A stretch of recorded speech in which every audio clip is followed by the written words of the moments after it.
For much of the 10th century, the balance of power in the Balkans leaned strongly toward Bulgaria.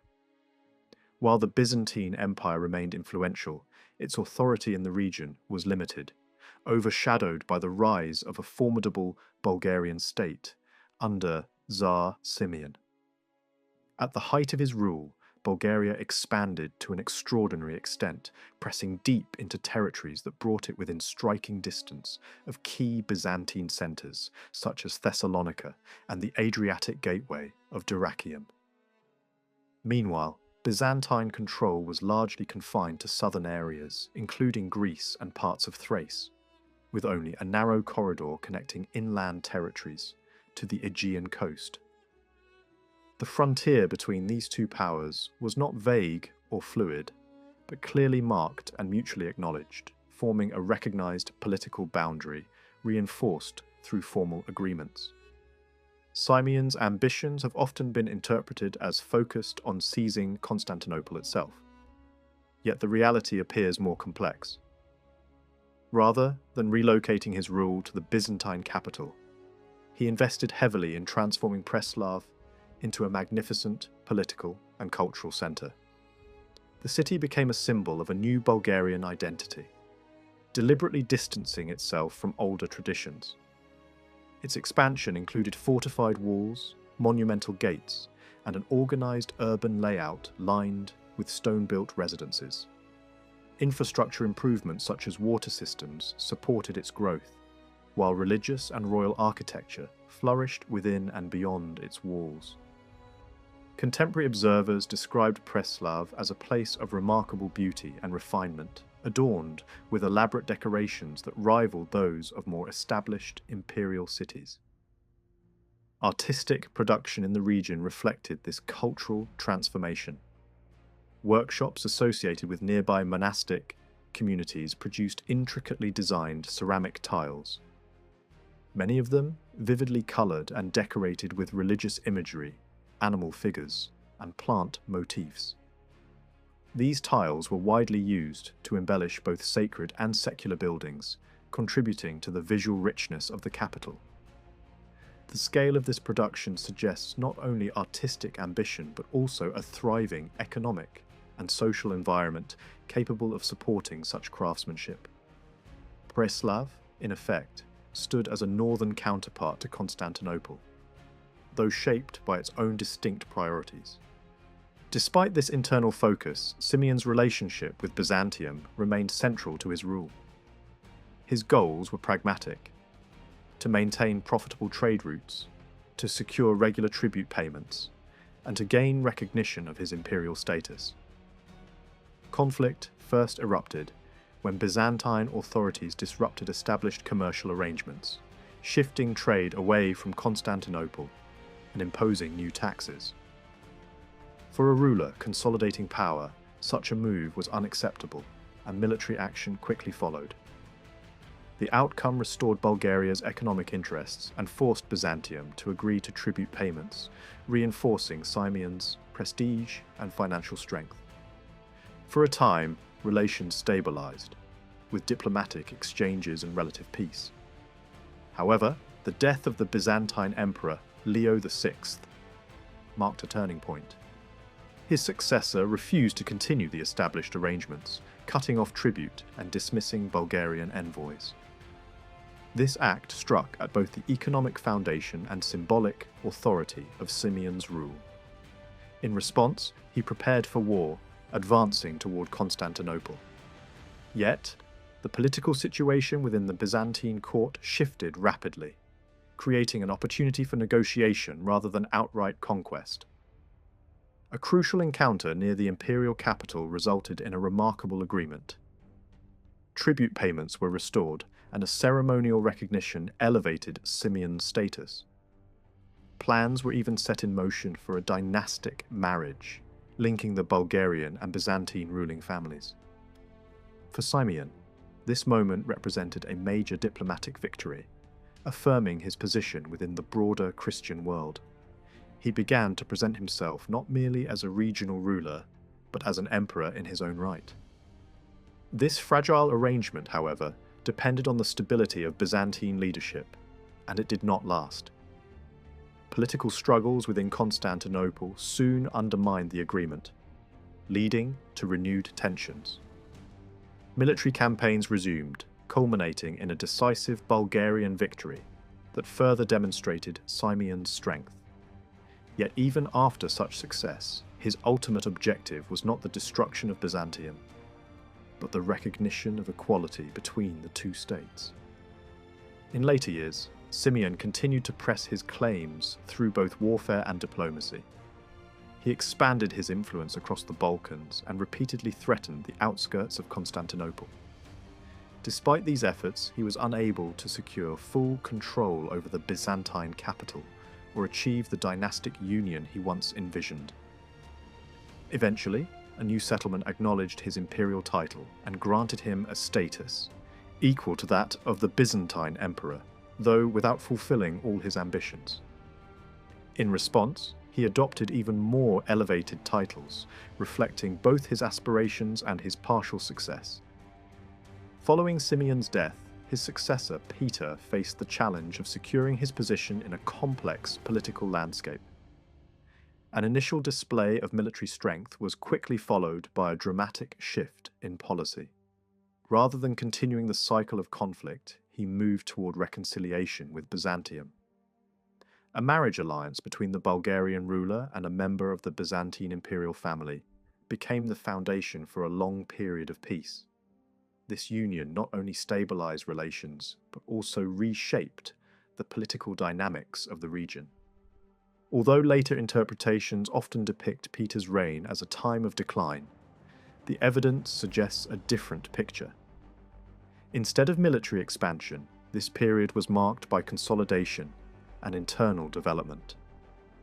Economic activity increased, urban centres grew, and architectural projects continued to reshape the capital.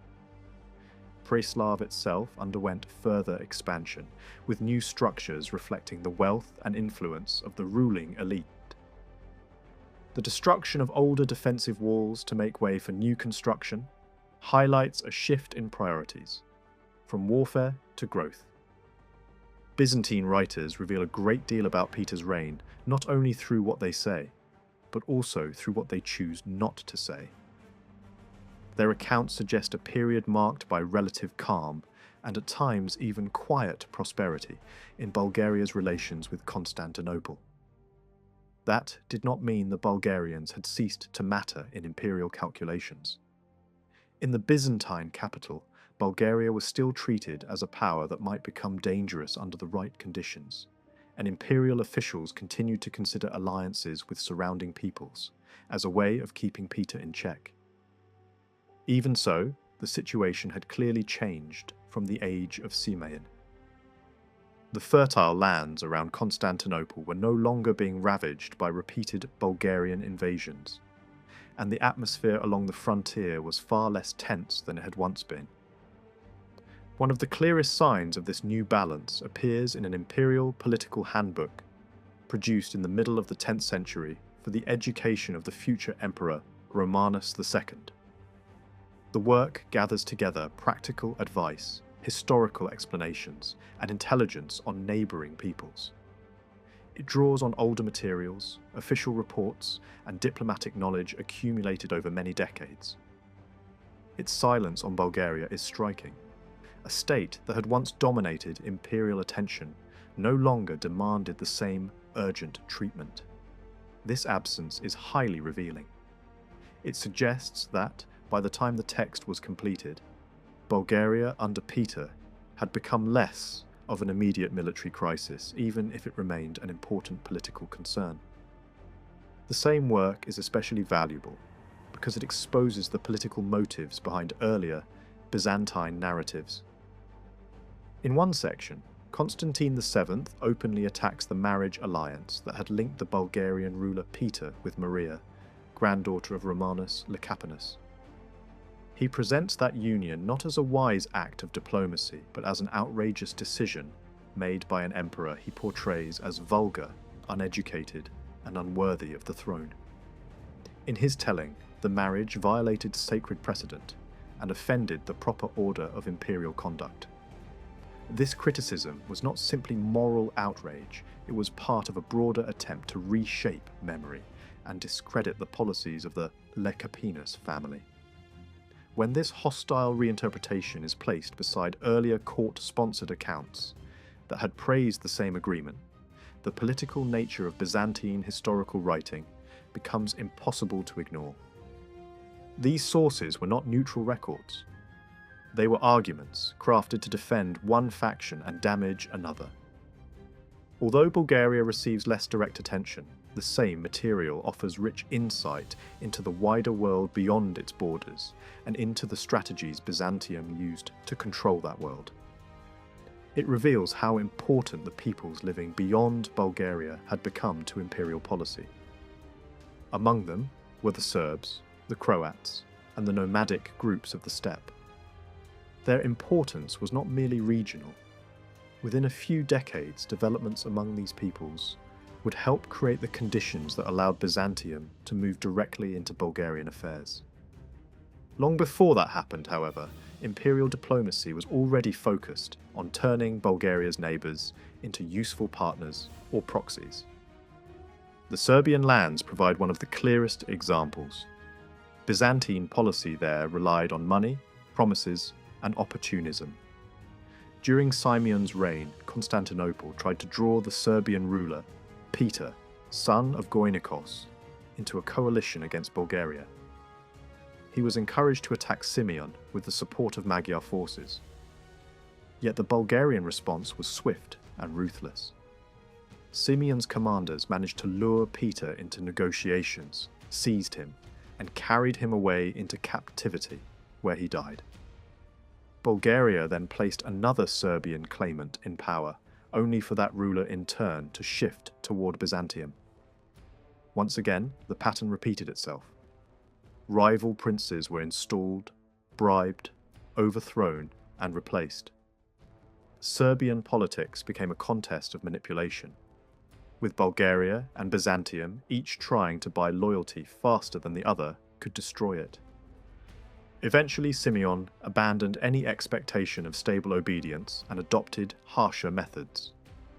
Another claimant, Preslav, was sent towards Serbia, and local leaders were summoned under oath to accept him. Instead, they were captured, and Bulgaria moved decisively against the land itself. Much of the population was carried off, old and young alike, while only a few managed to flee into neighbouring Croatia. The region was left devastated and nearly empty. Only after Simeon's death did Preslav return, and this time he did so with Byzantine backing. Constantinople supported him materially, restored scattered refugees, and helped repopulate the land. Those who had fled to Croatia, those who had been dispersed elsewhere, and those who had sought refuge in Constantinople were drawn back under his rule. This was more than a local dynastic episode. It showed how imperial diplomacy could rebuild a political order just as effectively as war could destroy it. The Serbian case also reveals an enduring problem in the Balkans. Power in these lands was fragmented, local, and unstable. Regional rulers could not always be controlled for long, no matter who sponsored them. This made the southern Slav lands difficult to dominate and ensured that outside powers would continue to interfere in their politics for generations. Still, from the Byzantine perspective, one principle remained worth repeating. Serbia, despite Bulgarian pressure, was presented as a land that had belonged within the imperial sphere from the time of Heraclius onward and had never properly fallen under Bulgarian authority. The same claim was made about Croatia. Such arguments were politically useful because they strengthened Constantinople's claim to influence in the Western Balkans and justified seeking allies there against Bulgaria. The Croats, too, occupied an important place in Byzantine thinking. The information preserved about them is especially valuable because it distinguishes clearly between the Slavic populations of the interior and the Romanized inhabitants of the Adriatic coastal cities. Along the Dalmatian coast, cities such as Kotor, Dubrovnik, Split, Trogir, Zadar, Rab, Kuruk, and Osor preserved an urban culture that traced its origins back to the Roman world. Their survival was shaped by geography as much as politics. While the interior fell under the control of incoming Slavic groups, the coastal cities held on through their maritime connections, their defensible positions, and their access to the wider Adriatic world. This divide between coast and hinterland remained one of the defining features of Dalmatia.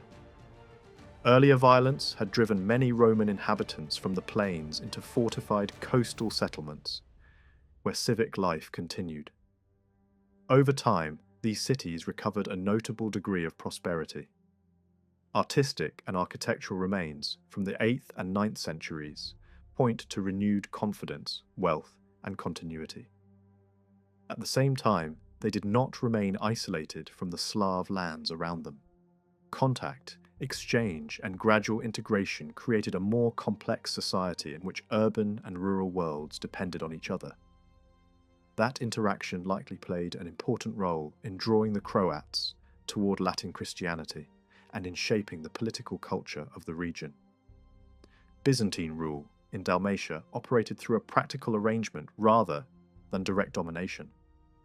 The coastal cities recognized imperial authority in a formal sense and paid tribute to a governor representing Constantinople. That governor, in turn, organized a much larger payment from the cities to the Croats. The system was designed to preserve peace. A modest acknowledgement of imperial sovereignty allowed the empire to mediate relations between autonomous coastal communities and their powerful Slavic neighbours.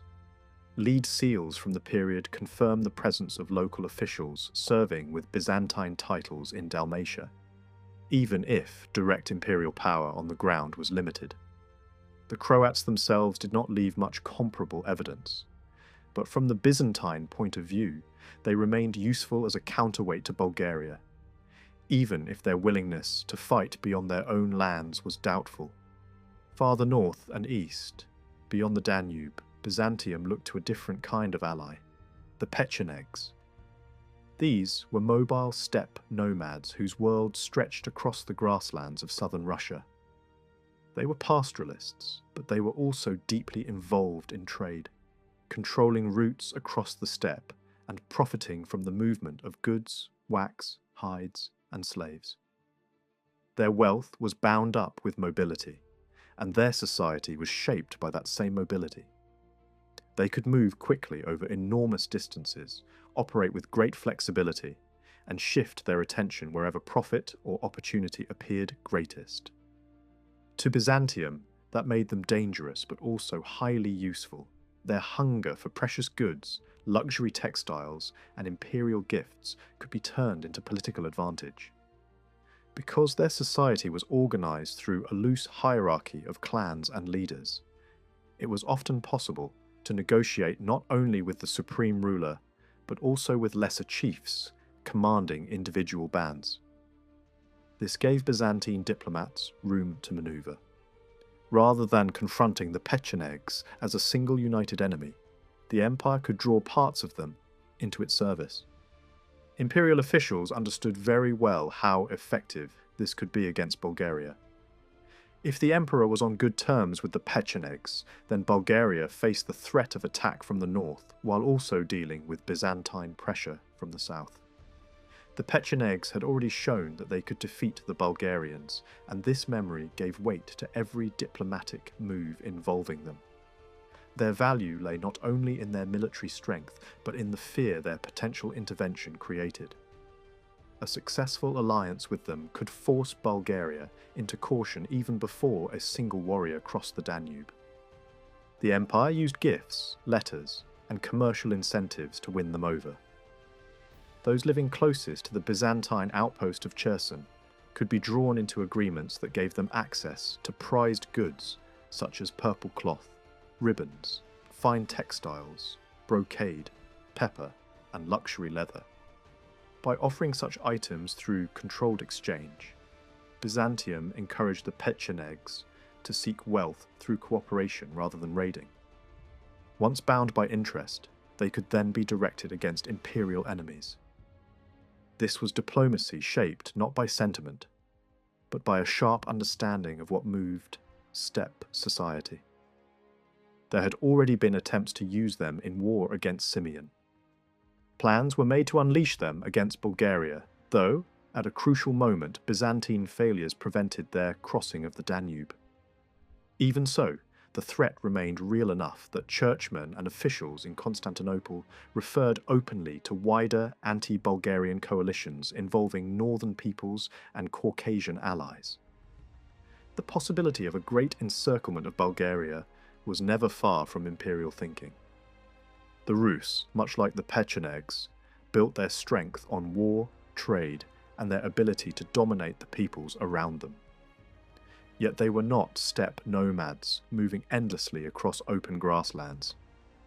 Their power grew from permanent river settlements tied to the great waterways that flowed south toward the Black Sea and east toward the Caspian. From the early 9th century onward, these communities became deeply involved in long-distance commerce, carrying goods from the northern forest zones, down the Volga and Don, toward the markets controlled by the Khazars and the Islamic world beyond. For a time, this eastern trade was enormously profitable, and the flow of silver into Rus lands reflects just how rich it made them. But by the later 9th century, conditions began to change. The old route became less rewarding, and the silver that had once poured northward no longer arrived in the same way. The weakening of the Abbasid world did not end minting in the Islamic lands, but it did disrupt the earlier commercial patterns that had sustained the Rus.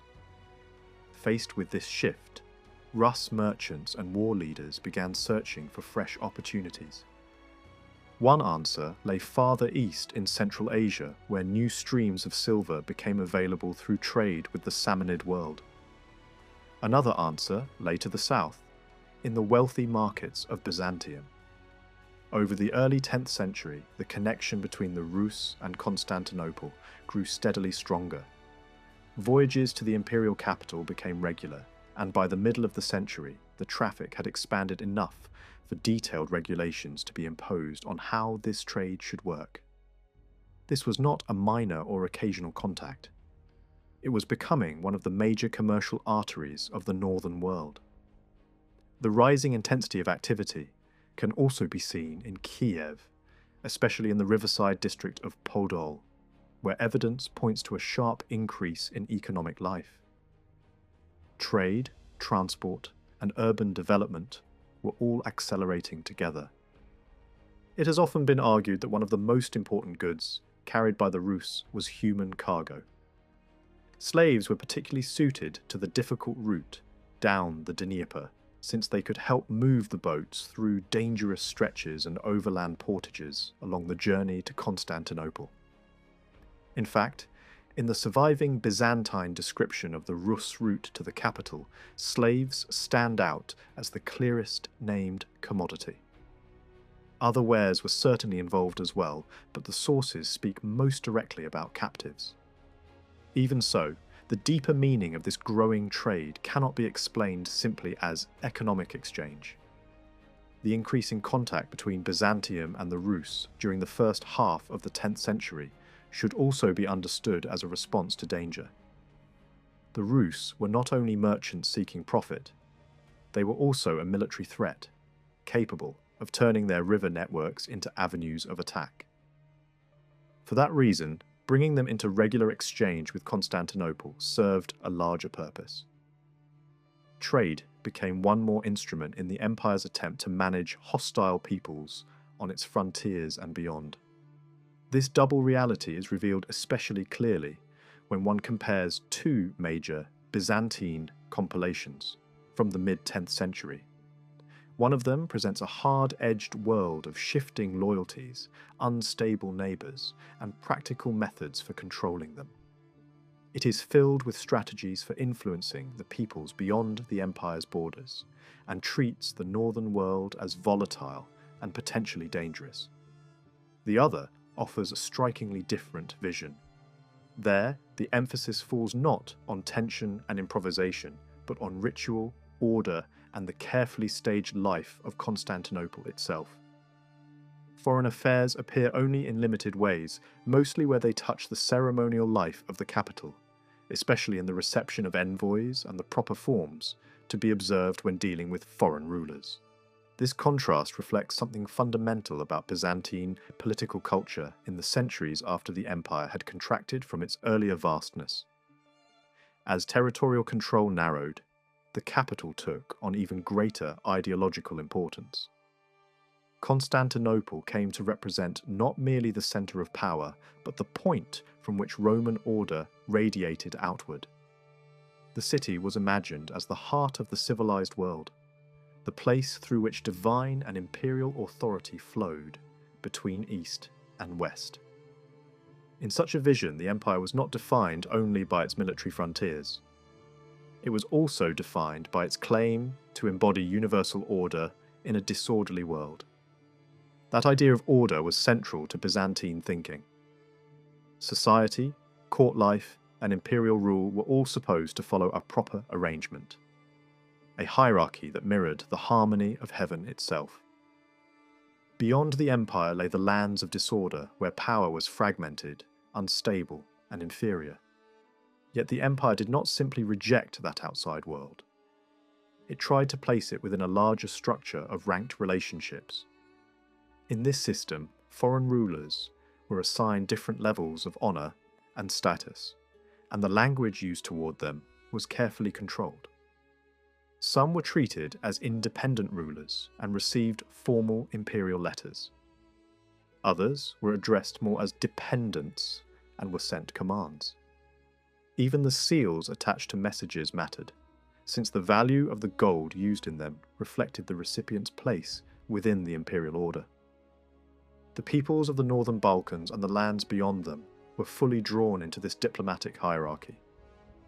The Pechenegs, for example, were approached not as a single centralized kingdom, but as a collection of leaders, each worthy of separate recognition.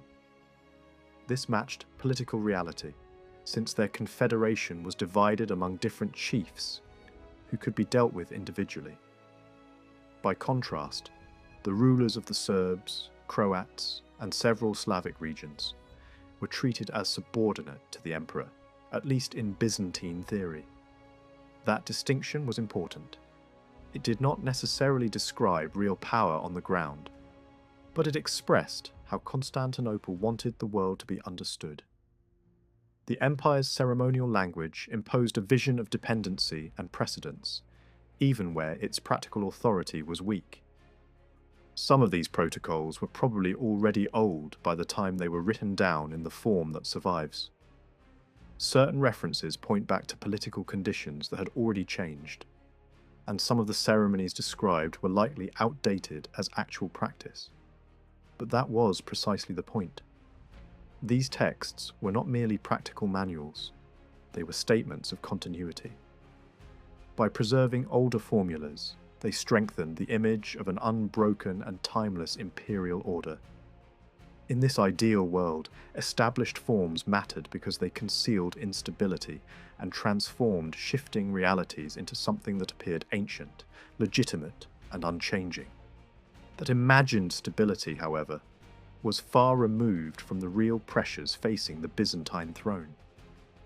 Emperors in the century before Constantine VII had lived in a world of usurpation, intrigue, and abrupt reversals. Dynasties rose by violence and could be displaced just as suddenly.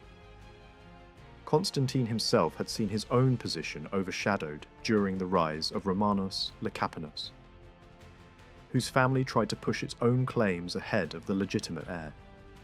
The smooth and confident image preserved in ceremonial texts hides that insecurity almost completely. Yet the same tension existed in foreign policy as well. Constantinople projected calm superiority, but beyond its walls it dealt constantly with conflict, improvisation, and sudden danger. The image of a perfectly ordered empire needed to be maintained even while the empire's diplomats and officers were actively grappling with a far less orderly world. This mixture of ideology and hard calculation becomes especially clear in Byzantine dealings with Bulgaria. Ceremonial formulations for addressing the Bulgarian ruler shifted over time, revealing uncertainty and political strain beneath the surface.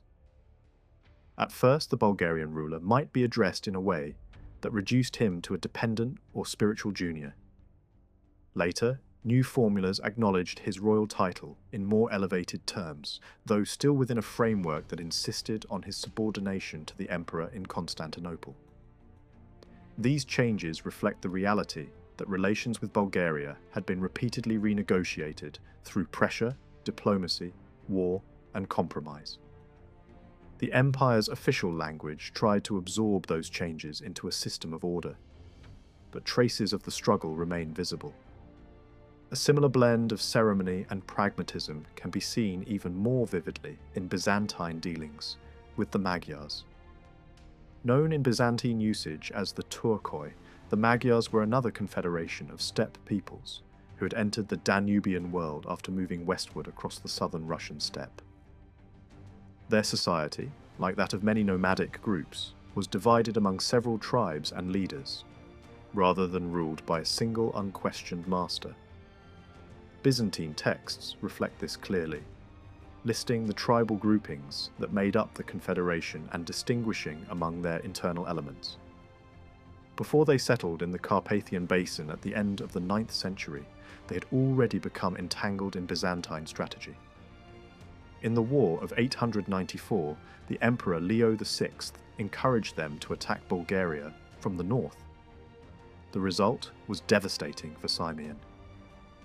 Different sources describe the campaign in different ways, but all agree that the Magyars struck Bulgaria with great force and inflicted severe defeats. Even at the height of Bulgarian military confidence, mounted steppe warriors in imperial service could tear through Simeon's defences. After their settlement in the Carpathian Basin, the Magyars turned much of their attention westward. Yet they did not cease to threaten Byzantium. In the 930s and again in the 940s, they raided deep into the Balkans, reaching Byzantine territory in search of plunder. Their targets were not fixed fortresses or distant political symbols, but movable wealth, livestock, captives, and anything else that could be carried away or sold. These attacks spread fear and caused real disruption, forcing Constantinople to negotiate separately with them, even while Bulgaria remained in place between the empire and the Danube. The Byzantine response was sophisticated. Peace was bought through formal agreements, but also through hostages and carefully staged personal relationships. When the time came to renew arrangements, Constantinople chose an especially powerful tool: conversion. A leading Magyar chieftain named Bulgar was baptized in the capital, and the emperor himself stood as his godfather. Soon afterward, another high-ranking Magyar leader underwent the same ritual and also received high imperial rank. These were not empty honours.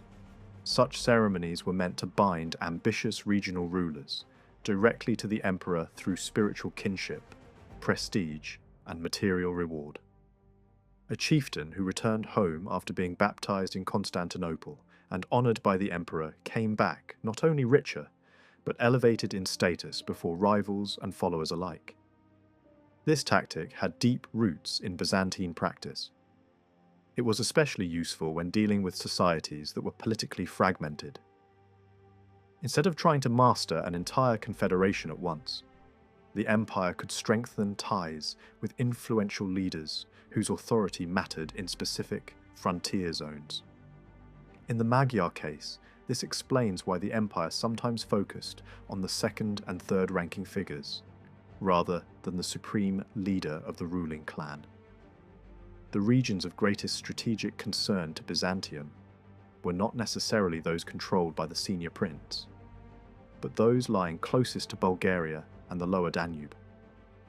By cultivating the leaders who dominated those particular lands, the empire was addressing immediate military needs, rather than following abstract rank. Still, baptism, titles, and stipends could not solve every problem. Winning over one chief did not automatically restrain other war bands within the Confederation. Raiding resumed before long, and this should not be seen simply as a Byzantine failure. It reflected the loose and decentralized structure of Magyar power. Agreements made with one faction had only limited influence over others. Nor did renewed raids necessarily mean Bulgaria had become helpless in defending its frontiers. Fast-moving mounted attacks were notoriously difficult to stop. Western rulers had long learned the same lesson.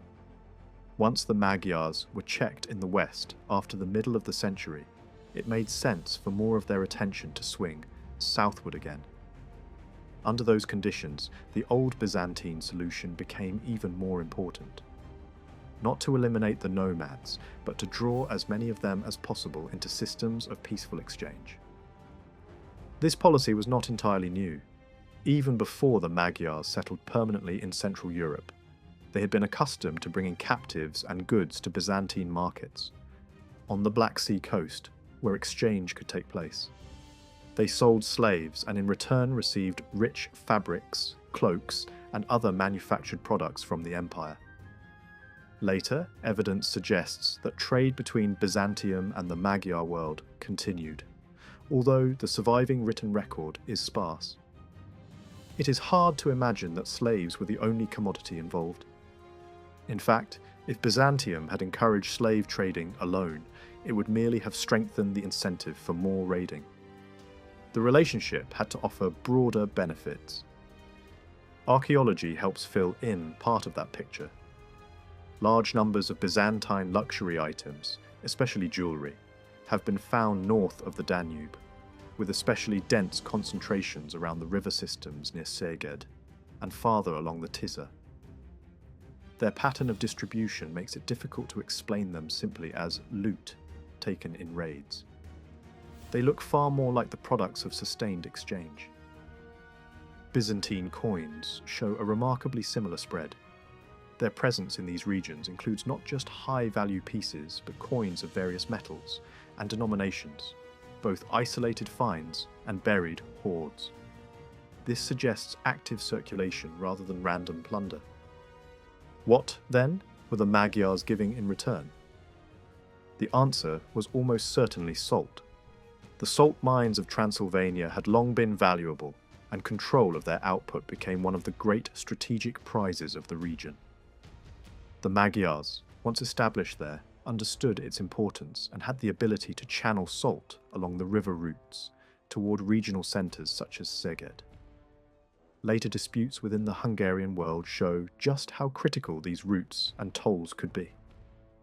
The concentrations of Byzantine goods and coin in these same areas point strongly to organised exchange centred on this trade. Salt moved outward. Imperial wealth moved inward. Yet Byzantium did not need Transylvanian salt, because no other source existed. Salt could be obtained within the empire itself. The deeper reason for maintaining such trade was political. Commerce created habits of contact, reduced incentives for predatory raiding, and tied restless frontier societies into a profitable relationship with Constantinople. In that sense, exchange mattered less for the commodity itself than for the stability it could purchase. The empire was willing to pay for peace not only in gold and honours, but also by opening channels through which nomadic elites could enrich themselves without resorting to violence. Taken together, Byzantine dealings with the Magyars show how closely practical policy and ceremonial ideology were linked in the 10th century. Titles, baptism, tribute, gifts, hostages, and trade all served the same broad purpose. They were designed to neutralize danger, redirect aggression, and where possible, turn potential enemies into useful partners. Chieftains gained rank, prestige, income, and access to luxury goods. In return, the empire gained breathing space, diplomatic leverage, and sometimes military support against other threats, including Bulgaria itself. Across the northern Balkans and the lands beyond them, the same pattern appears again and again. Tribute formed the foundation of many imperial relationships with neighbouring peoples. Trade helped calm unstable regions and created new links that could draw unfamiliar groups into the empire's orbit. Titles and ceremonial bonds elevated selected rulers and attached them symbolically to the imperial order. Most delicate of all was the question of who could rightly bear an imperial title, a matter that touched directly on the status of the Bulgarian ruler and on the ideological prestige of Constantinople itself. At the same time, baptism and personal oaths drew foreign elites into a broader Christian and imperial world, without necessarily bringing their lands under direct Byzantine rule. This distinction is important. Bringing distant peoples into the cultural and ceremonial orbit of Constantinople was not the same as annexing them politically. Under Constantine VII and Romanus II, the empire was not yet committed to absorbing Bulgaria outright. But the mood of imperial government was already beginning to change. Even before Constantine's reign ended, military energy was returning to the forefront in other regions. Victories in the east encouraged a more aggressive outlook, and triumphal processions once again became part of the public life of the capital. Ceremony was no longer confined to palace halls and church interiors. It began to move back into the streets and great public spaces of Constantinople in openly martial form. Before long, that revived confidence would reshape imperial policy in the Balkans as well. In the decades that followed, Byzantium would push its frontier northward to the Danube not once, but twice. For several decades in the middle of the 10th century, relations between Byzantium and Bulgaria rested on a careful balance. Both powers had strong reasons to preserve stability. A formal marriage alliance had created a framework for peace, and this arrangement was reinforced by regular tribute payments and the recognition of the Bulgarian ruler's imperial status. In return, Bulgaria was expected to act as a shield, protecting the Balkan provinces of the empire from incursions coming from the north. This system held for many years and helped prevent major conflict, even as tensions and suspicions remained beneath the surface. Over time, however, the nature of this relationship began to shift. The Byzantine court quietly adjusted its attitude toward Bulgaria, gradually redefining the status of the Bulgarian ruler in ways that reduced his standing without openly breaking the agreement. At the same time, Constantinople strengthened its connections with the peoples beyond Bulgaria. This was partly driven by fear.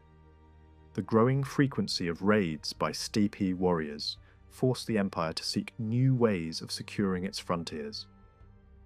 Agreements were made directly with powerful Magyar leaders, bypassing the earlier reliance on Bulgaria as an intermediary.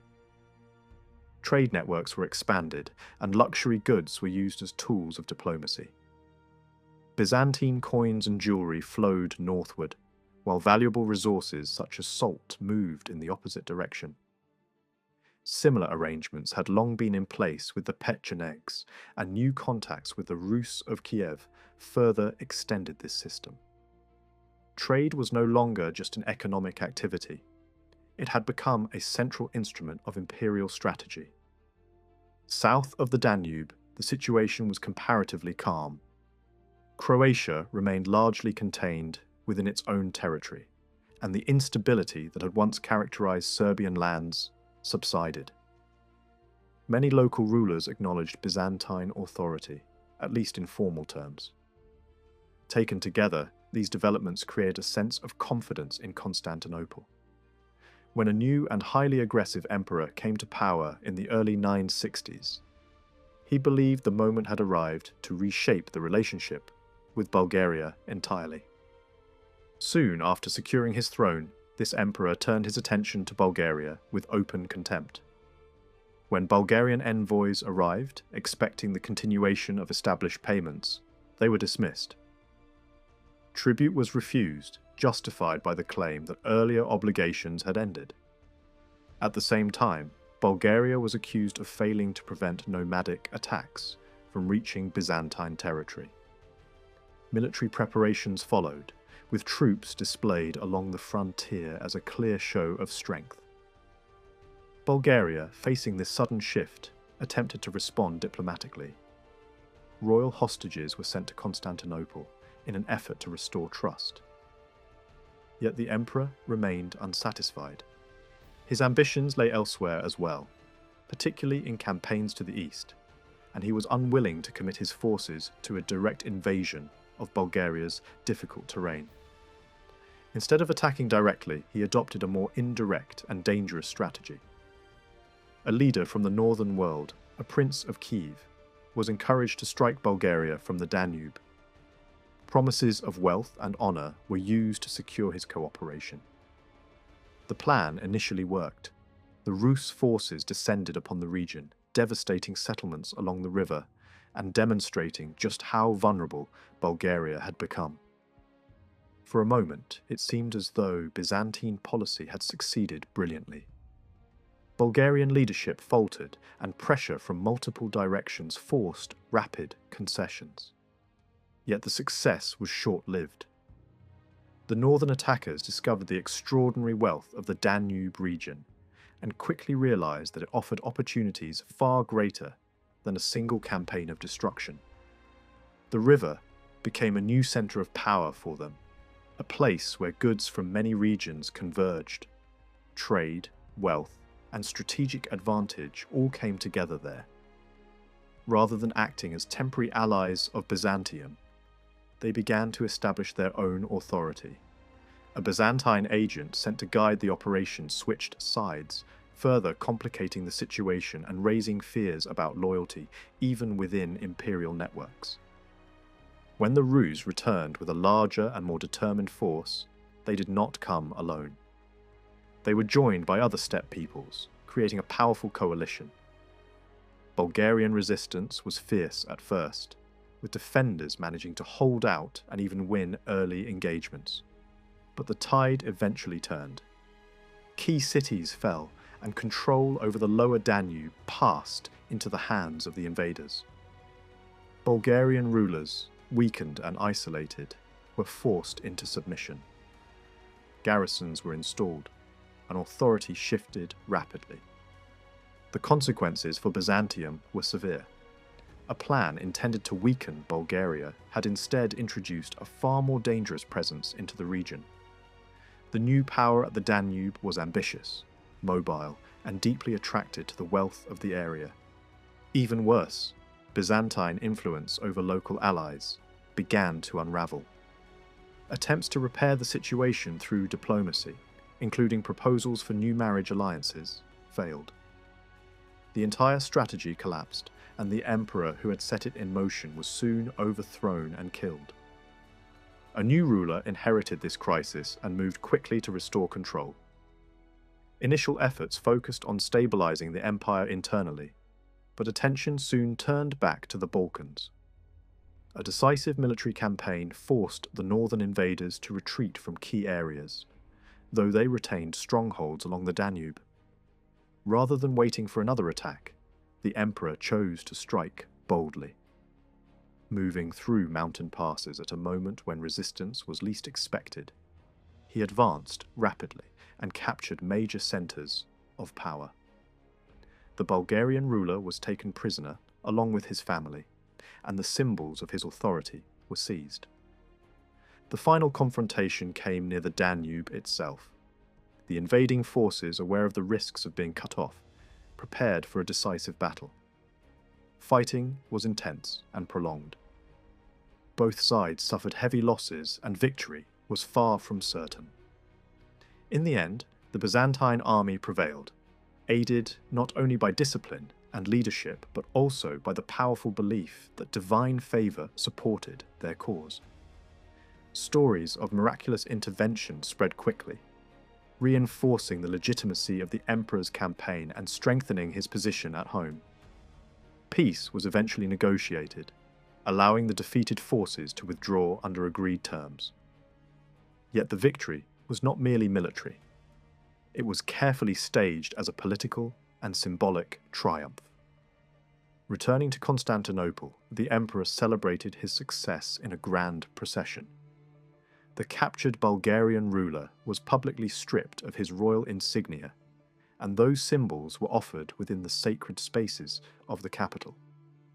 In this moment, the independent Bulgarian state was presented as having been absorbed into the imperial order.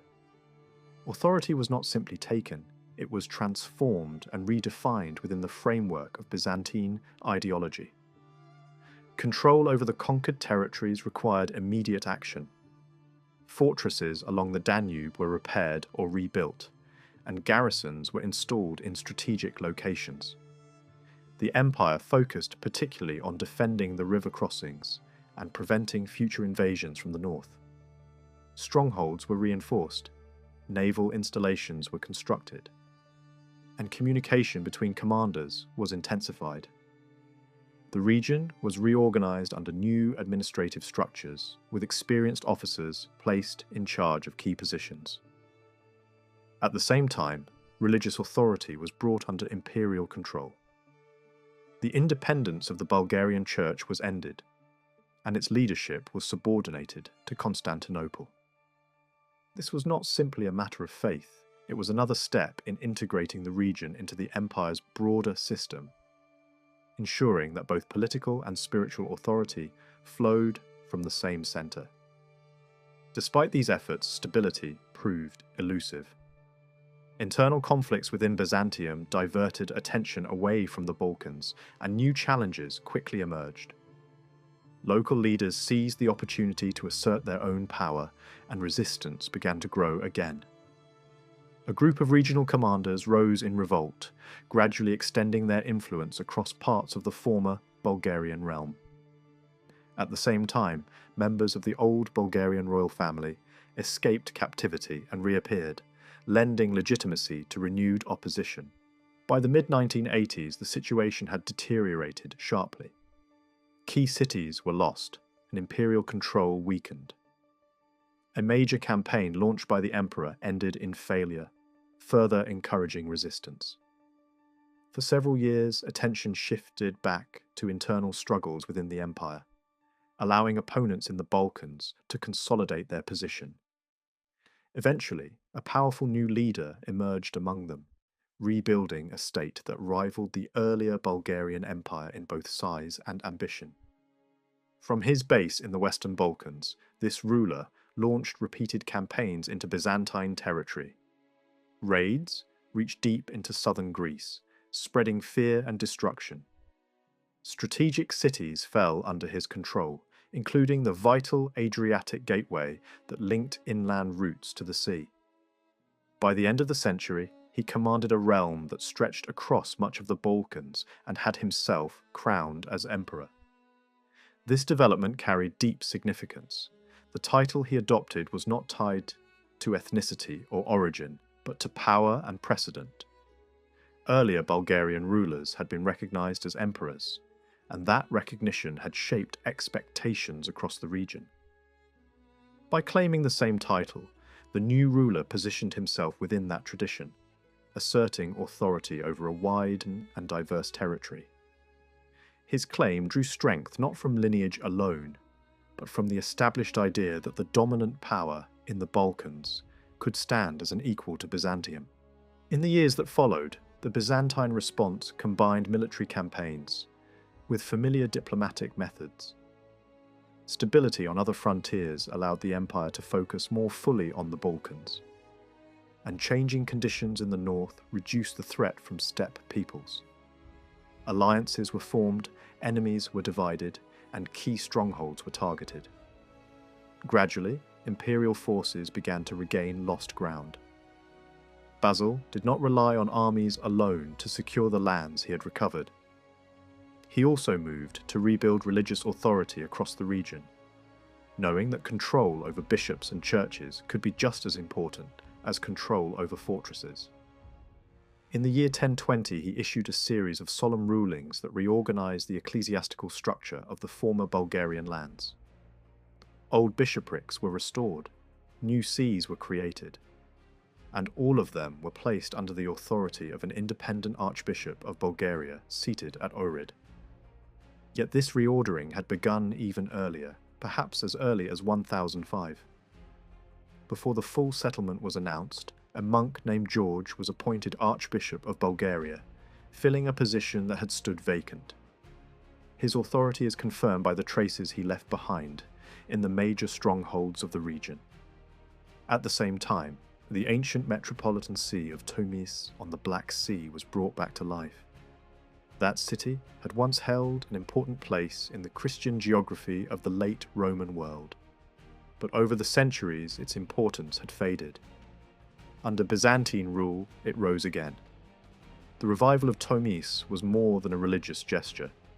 It reflected the return of imperial power to the western Black Sea coast. There had long been attempts to argue that this coastal zone had remained outside Bulgarian influence through the centuries, but the broader picture points in another direction. The region had clearly passed through Bulgarian hands before the Byzantines reasserted control. Once imperial power returned, however, the city quickly regained significance. The circulation of low-value coinage increased, showing renewed daily activity, and Byzantine fiscal officials were present to supervise trade and collect taxes. Merchants were moving through the town once more, and the machinery of government had returned. What appeared on the surface as a religious restoration was in fact part of a much larger reconstruction of administration, commerce, and authority. Basil's attention did not stop at the lower Danube. He also looked westward across the upper Danubian zone, toward the lands stretching beyond Vidin and as far as Sirmium. In 1002 he personally led a long siege at Vidin, signalling how seriously he took the task of securing that frontier. Soon afterward, a powerful Magyar ruler named Ajtoni entered into contact with the empire at one of these recently recovered strongholds. He was baptized according to the Orthodox rite and later founded a monastery dedicated to St. John the Baptist on the Maros River. This was not an isolated moment of piety.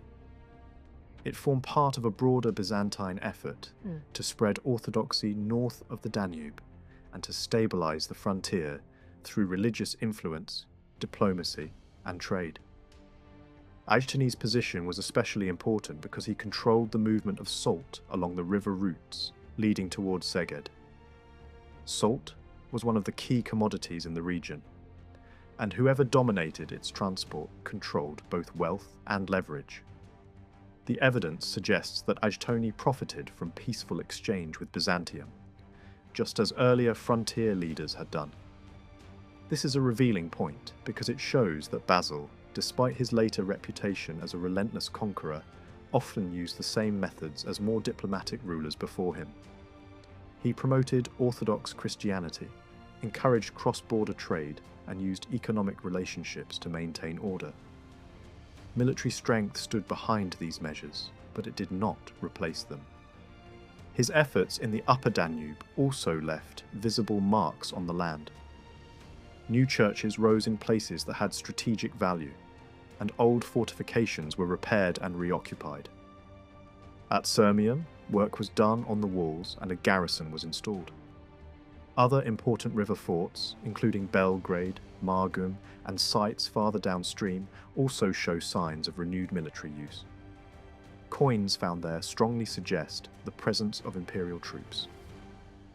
Braničevo, positioned near a key river junction, became another important centre of Byzantine authority. These were not random repairs. They formed part of a deliberate effort to stitch the frontier together with fortified nodes, each serving both military and administrative purposes.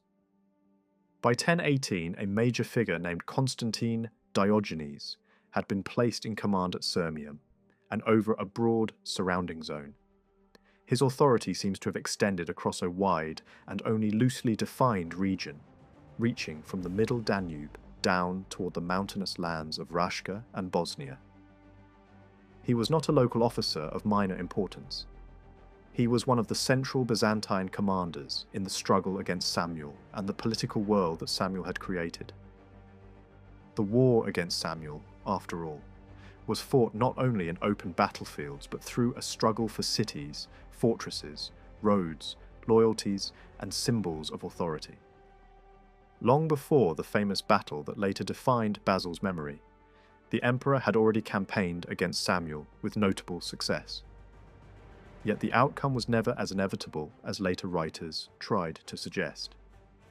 The sources do not support the image of an emperor engaged in endless, uninterrupted warfare from the beginning of the century onward. Instead, the early campaigns appear as a series of targeted advances that achieved significant results. Strongholds such as Veria and Servia were recovered. Their loss weakened Samuel's outer defences and improved the Byzantine position in Macedonia and Thessaly. Other cities followed, including Vodina and then Skopje. These were not trivial gains. They shifted the balance of power and showed many local leaders that the empire could once again protect, reward, and dominate. One of Basil's greatest strengths in this struggle was his ability to turn local elites to his side. His armies won cities, but titles and prestige often secured them more firmly than force alone. In Veria, support came through Dobromir, a man linked to Samuel by marriage, who handed over the city and in return received high imperial rank. In Servia, the local commander also submitted and was rewarded, though he later proved unreliable and returned to Samuel. In Skopje, Basil benefited from the presence of Romanus, son of the former Tsar Peter, whom Samuel had installed there. Romanus was also granted high rank and transferred elsewhere, while the city itself was placed under direct Byzantine command. In each case, the same pattern appears. Basil used honours, salaries, and symbolic advancement to detach powerful men from Samuel's camp and bind them to the empire. The recovery of Dyrrhachium in 1005 was one of the most significant of all these successes. This city was the gateway to the great overland route that linked the Adriatic to Thessalonica, and then onward to Constantinople. Whoever controlled it could influence one of the most important communication lines in the Balkans. The city returned to Byzantine allegiance through the decision of its leading family, the Chryssilioi, even though they had previously been tied to Samuel. Their shift in loyalty was a major blow to him. In exchange for their submission, they too received imperial titles. With Dyrrhachium back under Byzantine influence, communication between the Adriatic coast and the empire's interior became more secure, and Samuel's reach was sharply limited. After that moment, the record becomes strangely quiet for several years. Later, chroniclers tried to fill the silence with claims of constant warfare, but the absence of clear evidence suggests another possibility. Basil may have been satisfied with what he had achieved by 1005. He had recovered the crucial coast, reopened the road between Dyrrhachium and Thessalonica, strengthened the lands north and east of Sardica, and drawn important magnates away from Samuel. It is entirely possible that a negotiated settlement followed. Samuel seems to have remained in control of a reduced realm centered on Prespa and Ohrid, while Basil accepted a new balance in the Western Balkans. If so, this would mean that the emperor later celebrated as a destroyer of Bulgaria had in fact been willing, for a time, to live with a rival who still held the imperial title. Further hints point in that direction. The ecclesiastical ordering of the Western Balkans during these years suggests that Basil was working within a limited and carefully defined sphere of authority. Dyrrhachium, for example, was briefly elevated in ecclesiastical importance, and a large number of sees were attached to it. This move makes perfect sense if the city was meant to serve as the chief Byzantine religious centre for territories west of Samuel's core lands. In other words, the church map reflects a political map. It suggests a frontier not of total conquest, but of coexistence and mutual recognition. The seas attached to Dyrrhachium trace the zones that Basil could realistically control at that moment, especially along the coast and in the western mountain belt.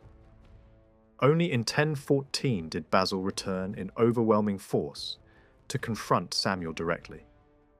The battle that followed at Cleidion later became the centerpiece of his legend. According to the most famous account, Samuel had blocked the mountain pass, with defences that seemed strong enough to halt the Byzantine advance. Basil attacked head-on and made little progress until one of his generals found a route over the mountains, descended behind the Bulgarian position, and threw the defenders into panic. Basil then broke through the barrier from the front, and the Bulgarian line collapsed. Samuel escaped, but only barely, aided by his son. The most dramatic part of the story comes afterward. The claim that thousands of Bulgarian prisoners were blinded and sent back in groups, each 100 led by a single one-eyed man, until the sight of them broke Samuel's spirit and led to his death. This image has become inseparable from Basil's later title as the Bulgar Slayer, yet even the surviving account shows signs of uncertainty. The huge number of prisoners is reported almost as rumour. It sounds like the kind of figure that appears in a triumphal bulletin, magnified for effect. There is no need to deny brutality to question exaggeration. The story may preserve a real act of mutilation, but the scale almost certainly served a political purpose. It transformed a hard-fought battle into a scene of apocalyptic vengeance and made Basil appear as a ruler whose enemies were crushed not merely in war, but in spirit. Even more important, the battle was not decisive in the way later memory imagined. Resistance continued. Byzantine forces suffered setbacks. Samuel's son, Gabriel Radomir, remained active, and the struggle for succession after Samuel's death created further turmoil. Rather than bringing immediate submission, Cleidion opened a new phase of conflict. Rival claimants emerged, murders followed, and alliances shifted once again. Basil responded not only with force, but with intrigue. The old methods returned alongside the new legend. Gold, titles, and promises were used to divide the enemy camp, just as they had been in earlier years. One such struggle centered on John Vladislav, who came to power after the murder of Gabriel Radomir. The contest that followed drew in Dyrrhachium once more, and the city's defense became part of the wider imperial campaign. After Vladislav's death, Byzantine control spread rapidly across a much broader zone. Major commanders were appointed in Dyrrhachium, Skopje, and Sirmium. Local warlords surrendered. Some received the rank of patrikios in return. Even rulers far to the northwest submitted, at least formally, to Basil's authority. This was the real moment when the empire secured the lands once ruled by Samuel. Once victory was complete, Basil moved quickly to define the new order. In 1020 he issued a great ecclesiastical settlement from Ohrid, establishing the rights and possessions of the autocephalous Archbishopric of Bulgaria. The list of sees placed beneath Ohrid was wide-ranging. It included bishoprics in Macedonia, eastern Bulgaria, the Danubian lands, and the upper Balkan interior. This broad scope reflected the piecemeal nature of Basil's conquest.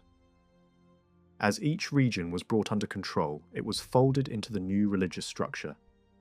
The process was gradual, but the end result was clear. Ohrid became the centre of a Bulgarian church that remained distinct, though now firmly within the imperial order. A revealing detail appears in one of these rulings. Basil specifically ordered the Metropolitan of Dyrrhachium not to encroach upon sees assigned to Ohrid. That command shows that tensions already existed within the new arrangement. Dyrrhachium had briefly been elevated during the earlier phase of settlement, and now it was forced to surrender authority over territories that were being transferred to the Archbishop of Bulgaria. The dispute itself is instructive. It shows that ecclesiastical jurisdiction followed political realities, and that Basil was willing to strengthen Ohrid at the expense of older metropolitan claims, because he understood the importance of giving the conquered lands a recognizable center of their own. There is no doubt that Basil valued military glory. He celebrated conquest and openly declared that the expansion of the Roman Empire was among the greatest blessings God had granted him. The annexation of the Bulgarian realm became central to the image he promoted late in life. He staged triumphal entries, not only in Constantinople, but also in places like Athens, where he offered thanks for victory. In the capital, he displayed captured Bulgarian nobles and made public spectacle out of imperial success. Yet behind that martial image lay a more careful and measured policy than his later title suggests. He was not an all-powerful conqueror beyond challenge. Even after his victories, powerful generals rebelled, and his authority remained vulnerable. That vulnerability helps explain why he cultivated such a strong image of military invincibility. It was aimed not only at enemies beyond the frontier, but also at ambitious men within the empire itself. The aristocrats of the provinces, including those of the former Bulgarian lands, needed to be impressed, rewarded, and kept loyal. Basil understood this very well. For that reason, his actual policy in Bulgaria was often pragmatic rather than vindictive. He won over local elites with titles, payments, and recognition. Some magnates were transferred to other regions of the empire so they would not become dangerous in their home territories. But entire populations were rarely uprooted. Taxes were often taken in kind rather than cash, easing the burden in an economy where coin was limited. Most important of all, Basil preserved the independence of the Bulgarian church under Ohrid.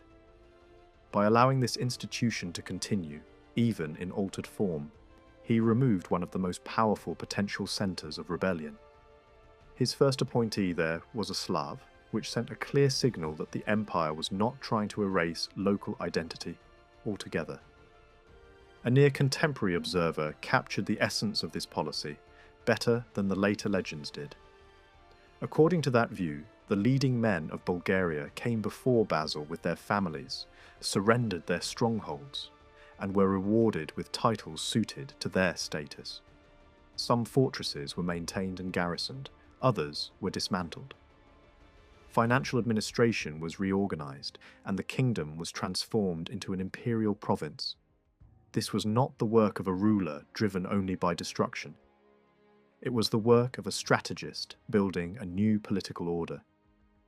In the years after the conquest, the meaning of the word Bulgaria itself began to shift.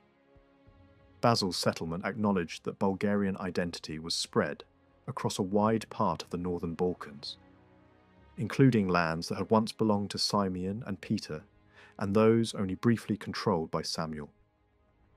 Yet the wars Basil had actually fought were centred mainly in the Western Balkans, around Ohrid, Prespa, and Skopje.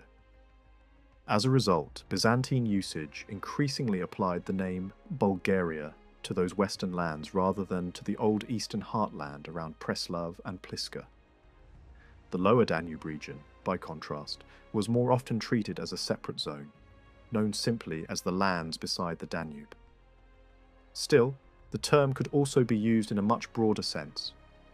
In church matters and some administrative language, all the territories that had once recognized the Bulgarian Tsar might be grouped together as all Bulgaria. That is why the Archbishop at Ohrid could style himself Archbishop of all Bulgaria, even though his actual authority stretched over a patchwork of lands with different histories and identities. The same flexibility appears in other offices as well. Bulgaria after Basil was both a clearly defined district and a much looser political idea. Basil's victory over Bulgaria pushed the Byzantine frontier back to the Danube, but that did not mean the empire suddenly covered the region with a dense civilian bureaucracy. There is no clear sign that he created a full financial administration at the lower Danube, nor firm proof that he organised a separate province there in the formal sense later writers imagined. Instead, The system relied on military officers stationed in widely scattered fortresses and river strongholds, much as it had under John Zimisces.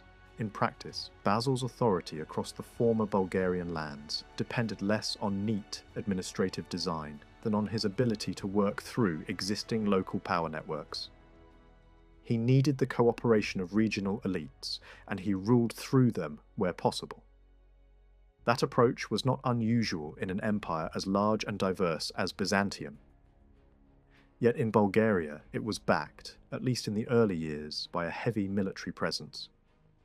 Strategic towns and watchtowers were garrisoned, and farther south, major concentrations of imperial troops stood ready in places such as Philippopolis and Adrianople. For that reason, Basil still deserves to be seen, in a very real sense, as a ruler whose power rested above all on the army.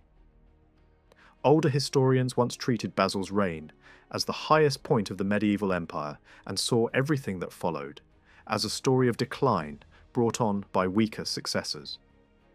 In that older view, the emperors after Basil were supposed to have undone the hard military gains of his age, and the disasters of the later 11th century were read as the inevitable result.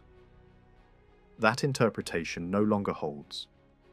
It is now clear that the empire's economy was expanding rapidly during this period, and that political life was far more complex than a simple struggle between civilian and military factions.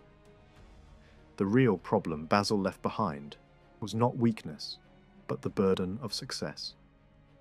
He had handed his heirs a vast standing army built for expansion and constant campaigning. In an age of relative peace, that army became expensive to maintain and difficult to adapt. Large infantry formations that had served imperial conquest well were less suited to newer threats appearing on the frontiers, especially fast-moving raiders who avoided set-piece battle. Any attempt to change the military system, meanwhile, risked provoking resistance from powerful generals and the great landed families of Anatolia.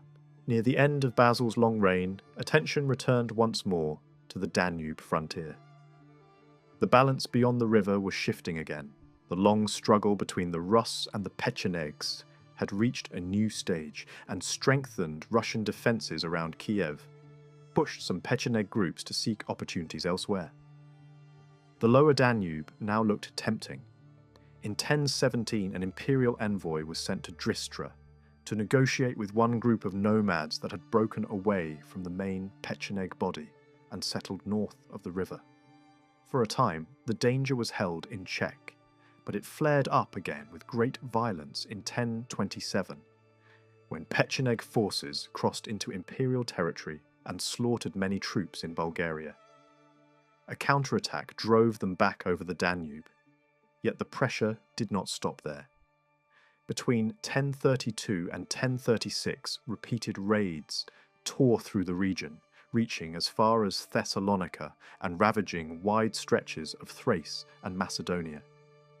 Several smaller fortified sites along the lower Danube were sacked and destroyed. Archaeology has confirmed the scale of the devastation.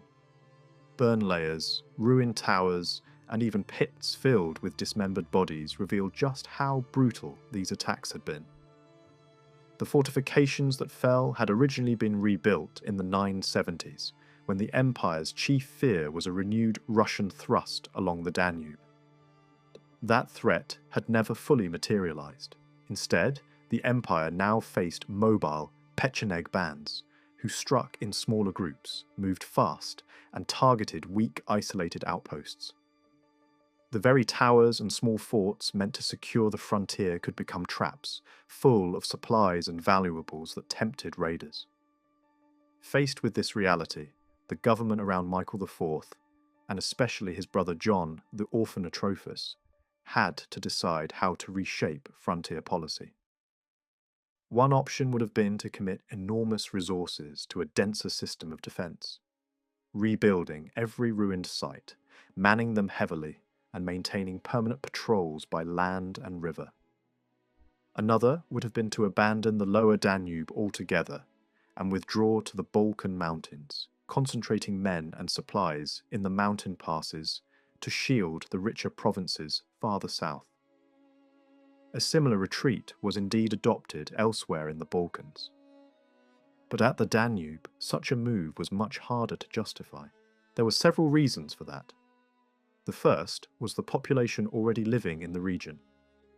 The state had a practical interest in protecting these people, not only from enemy attack, but also for the sake of maintaining order, loyalty, and economic life. The second was ideological. The Danube had long been celebrated as the natural frontier of the Roman Empire. To surrender, it would have looked like a confession of weakness, especially after recent emperors had gloried in restoring the empire to its rightful limits. Any ruler who gave up so much land, and land with such symbolic weight, risked sharp reaction in the capital and beyond. The third reason was the most serious of all. If the empire abandoned the region, the Pechenegs might not merely raid it, they might settle there permanently. The plains of northern Bulgaria were well suited to pastoral nomads, just as they had once suited the Bulgars centuries earlier. A settled Pecheneg realm in that space would have placed a dangerous new power within easy reach of the empire's richest Balkan provinces. That was a risk Constantinople could not accept. The solution chosen was a middle path. At first, the government arranged a treaty with the Pechenegs, buying a period of relief from immediate attack. Then, it reorganized the frontier. Instead of trying to hold every exposed point, it concentrated men and resources in fewer, stronger positions. Vulnerable sites, such as Capodava and Dervent, were left unrestored. Their populations were redirected toward larger fortified centres that could be defended more effectively. One of these was Dinogetia. The suburbs there show clear signs of a devastating assault in the spring of 1036. But the fortress itself appears to have held. Inside its walls, the inhabitants survived, though fear was intense enough that many buried gold, silver, and jewellery for safekeeping. Soon afterward, a new layer of housing appeared over the destruction. These were not the older, sunken dwellings of earlier years, but quickly built surface houses laid out in a regular pattern. The uniformity suggests an organised settlement program rather than spontaneous rebuilding by scattered survivors. Similar construction took place at another important site nearby. The government was not simply recovering from disaster. It was reshaping the inhabited frontier.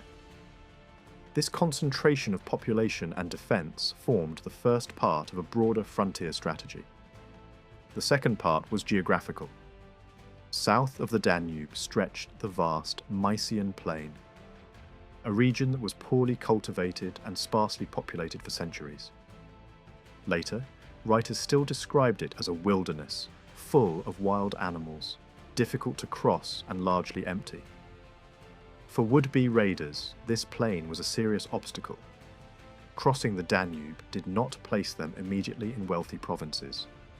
First, they had to traverse a long and exposed stretch of land, then face the barrier of the Balkan mountains before reaching the richer districts of Thrace. Since they could not easily live off the countryside along the way, they had to bring provisions with them and risk hardship if their raid failed. As long as the Pechenegs still expected to return home, north of the river rather than settle on these plains, this geography acted as a powerful deterrent. The third part of the strategy was economic. The empire allowed the nomads controlled access to the goods they most desired. At precisely the moment when Pecheneg pressure intensified, trade between Constantinople and the lower Danube expanded dramatically. Written testimony for this boom is limited, but archaeology speaks very clearly. Amphorae from Constantinople became far more common in frontier towns. These vessels had carried wine, oil, and other goods from the capital. Fine glazed ceramics from the imperial city also spread in large numbers through the Danubian forts and trading stations. Official seals show that Byzantine agents were present to supervise controlled exchange. At Novia Dunum, for example, One such seal belonged to a notary responsible for merchandise under regulation from the capital itself. The lower Danube was no longer just a defensive line. It had become a zone of managed commerce. Coin finds reveal the same pattern even more strongly. Bronze coins struck in Constantinople flooded the frontier settlements, in quantities far greater than before. Peaks in circulation appear under Michael IV and Constantine IX. At Pacuiu Luis Soare, more than 1,000 Byzantine bronze coins have been found. Noviodunum and Nuforu show similarly heavy circulation. Dinogetia produced not only large numbers of copper pieces but also gold and silver hoards. These fortified markets had become places where nomads could acquire Byzantine goods and money without having to raid for them. Purple textiles, brocade, luxury leather, pepper, and other prestige commodities could now be obtained through exchange. Their leaders also received annual stipends linked to court rank. In effect, the empire was applying an old and familiar formula: trade, titles, and tribute. The benefits of this commercial growth did not go only to the Pechenegs. Rus merchants still moved through the region as well, and there is material evidence for their presence, including carved bone objects and other goods linked to northern trade networks. Both Rus and Pecheneg merchants continued along the Black Sea coast toward Constantinople, stopping at smaller emporia on the way. Constantia functioned as one of these minor commercial nodes, and official seals show that tax officers were active there. Similar officials operated farther south at Mesembria and Develtos, towns that had long served as regulated points of exchange between Byzantine and northern merchants. The competition among such merchant groups could even become dangerous. At one point, rivalry among northern traders in Constantinople itself contributed to a Russian attack on the empire.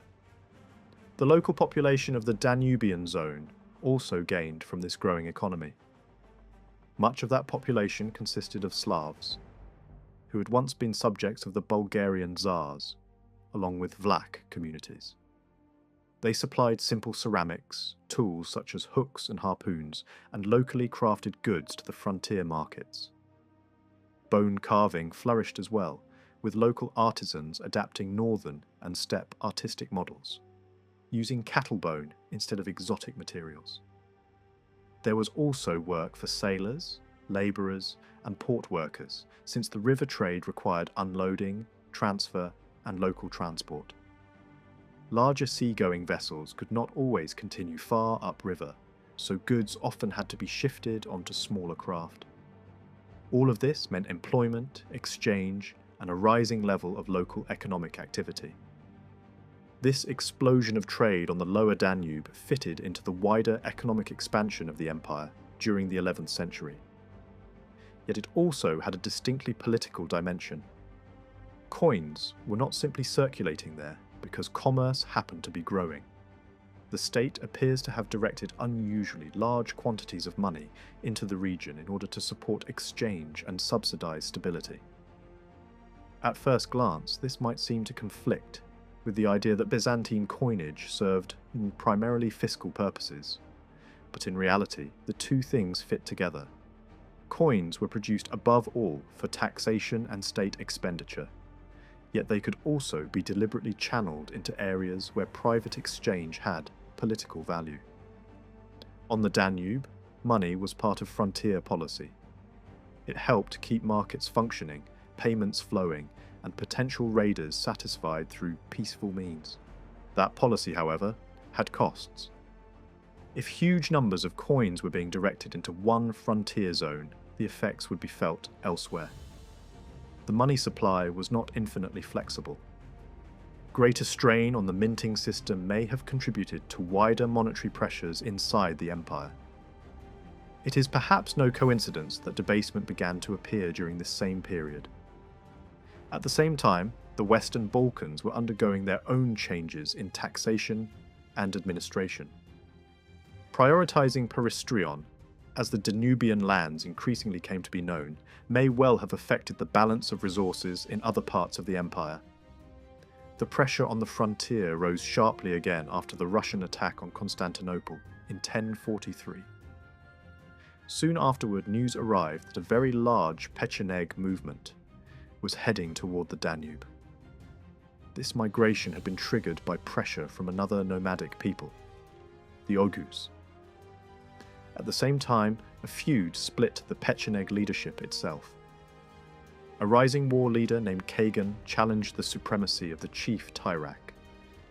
Defeated in that struggle, Kagan fled with his followers to an island near Dristra and sought imperial protection.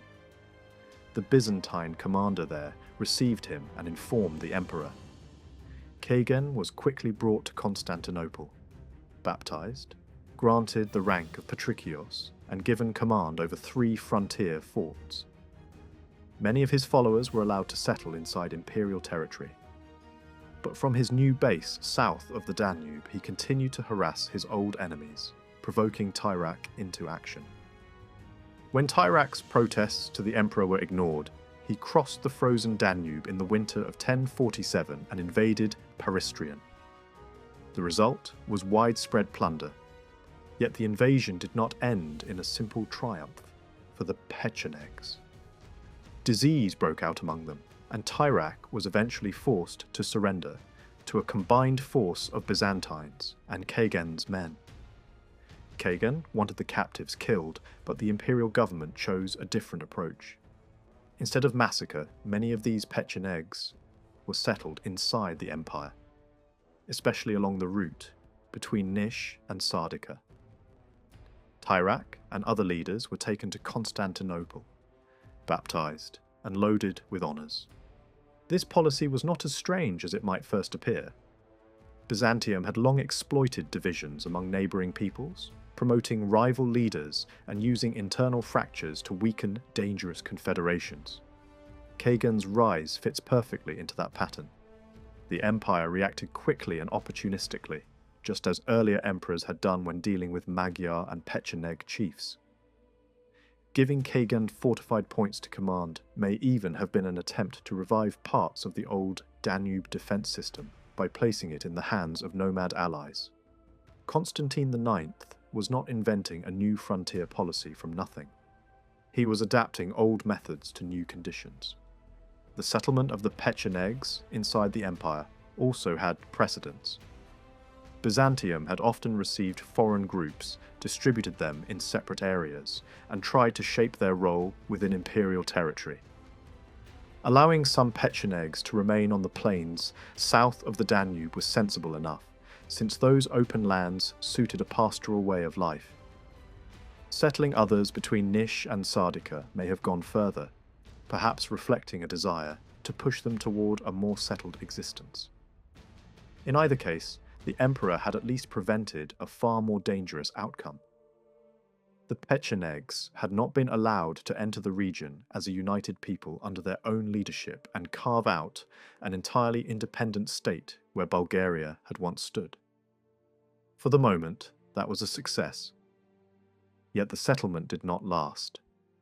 New pressure on the eastern frontier from the Seljuk Turks led the emperor to raise a force of 15,000 from among the nomad settlers and send them east under their own chiefs. Once across the Bosphorus, they rebelled.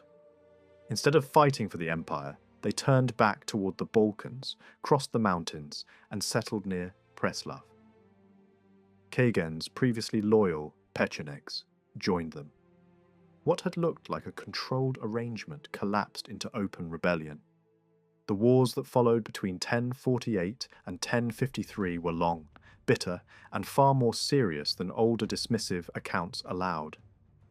Some historians once portrayed Constantine IX as a weak, pleasure-loving ruler who neglected the army and presided over decline. But the surviving Greek narratives show something different. They describe a hard-fought and innovative military struggle. The first major imperial commander to face the rebels in open battle suffered a terrible defeat. Imperial troops were massacred, and the survivors fled into woods and mountains after throwing away their weapons. A second battle near Adrianople also ended badly, despite determined resistance from prominent commanders. Faced with these failures, the emperor changed tactics. The field army was broken into smaller groups and dispersed among fortified camps. From these bases, Byzantine forces began launching sudden strikes on Pecheneg camps, taking prisoners and seizing booty. This kind of mobile warfare brought some success and gradually pushed the nomads back toward the western Danube. For a moment, it looked as if the empire might recover the initiative. Plans were even made for coordinated action between forces from Bulgaria and the lower Danube. But jealousy among senior officials ruined the effort. Rivalries at the top crippled cooperation, and the great imperial army was eventually forced to shelter in Preslav, short of supplies, while the Pechenegs mocked it from outside with war cries and taunting displays. After further reverses, the emperor had little choice. Public anger in the empire was strong, especially after heavy losses and the slaughter of many young soldiers. In 1053, peace was made. The Pechenegs were allowed to remain in a district between the Balkan mountains and the lower Danube, known as the 100 Hills. They were soothed, once again, with gifts and imperial titles.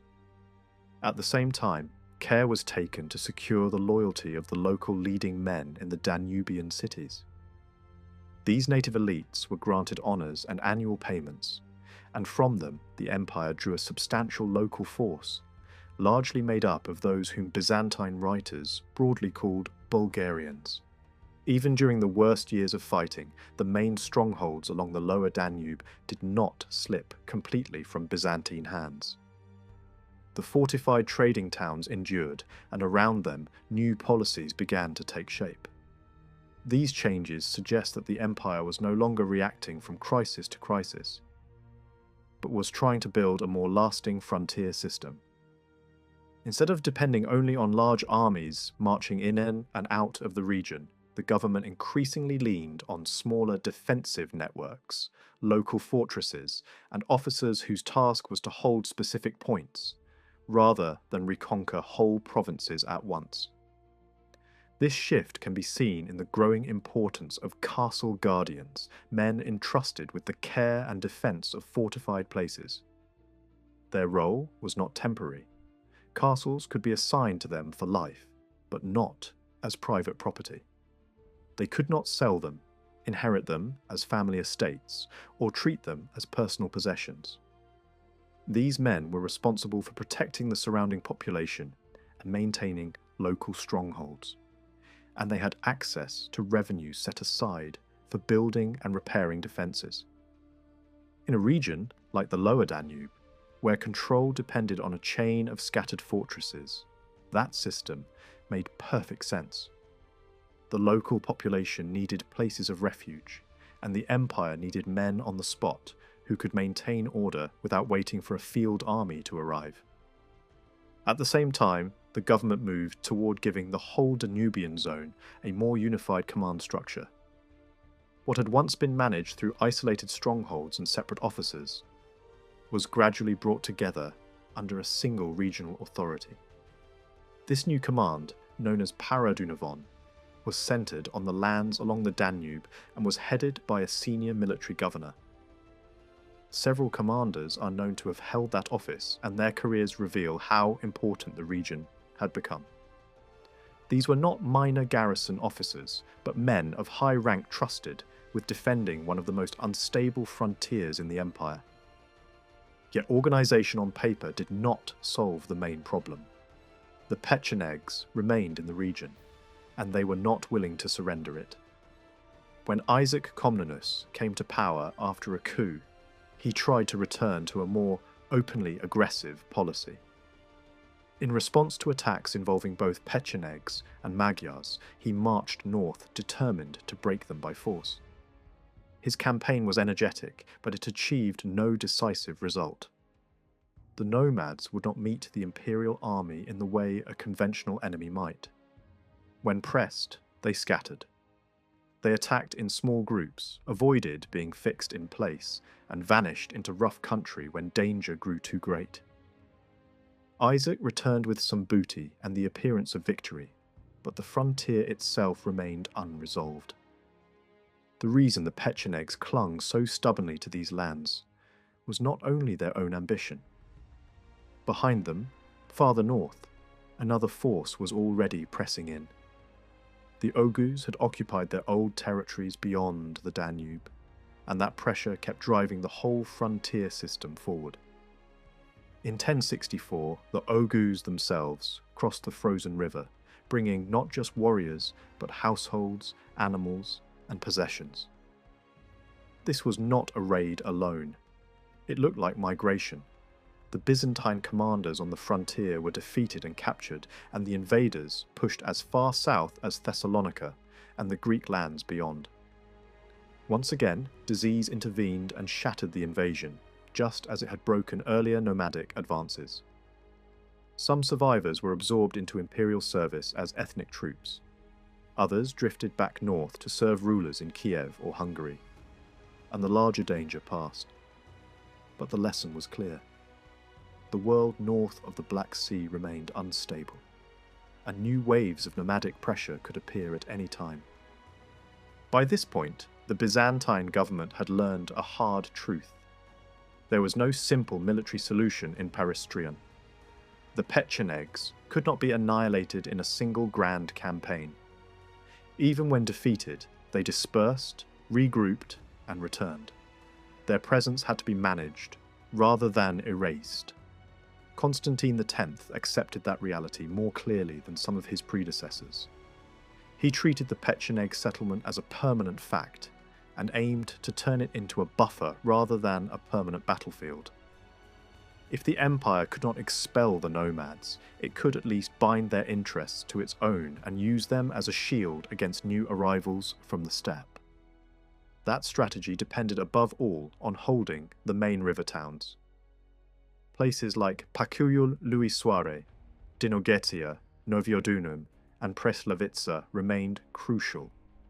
They were not just military posts, they were frontier markets, centres of influence, and administrative hubs. Their walls were strong enough to resist attack from land and river, and they could be supplied by sea through the Black Sea route. Byzantium still controlled the coastal ports leading toward them, which meant that even when the countryside was dangerous, communication by water remained possible.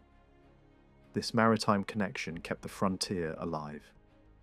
Goods, officials, soldiers, and merchants could still move between Constantinople and the Danube towns, even when overland travel through the mountains was risky.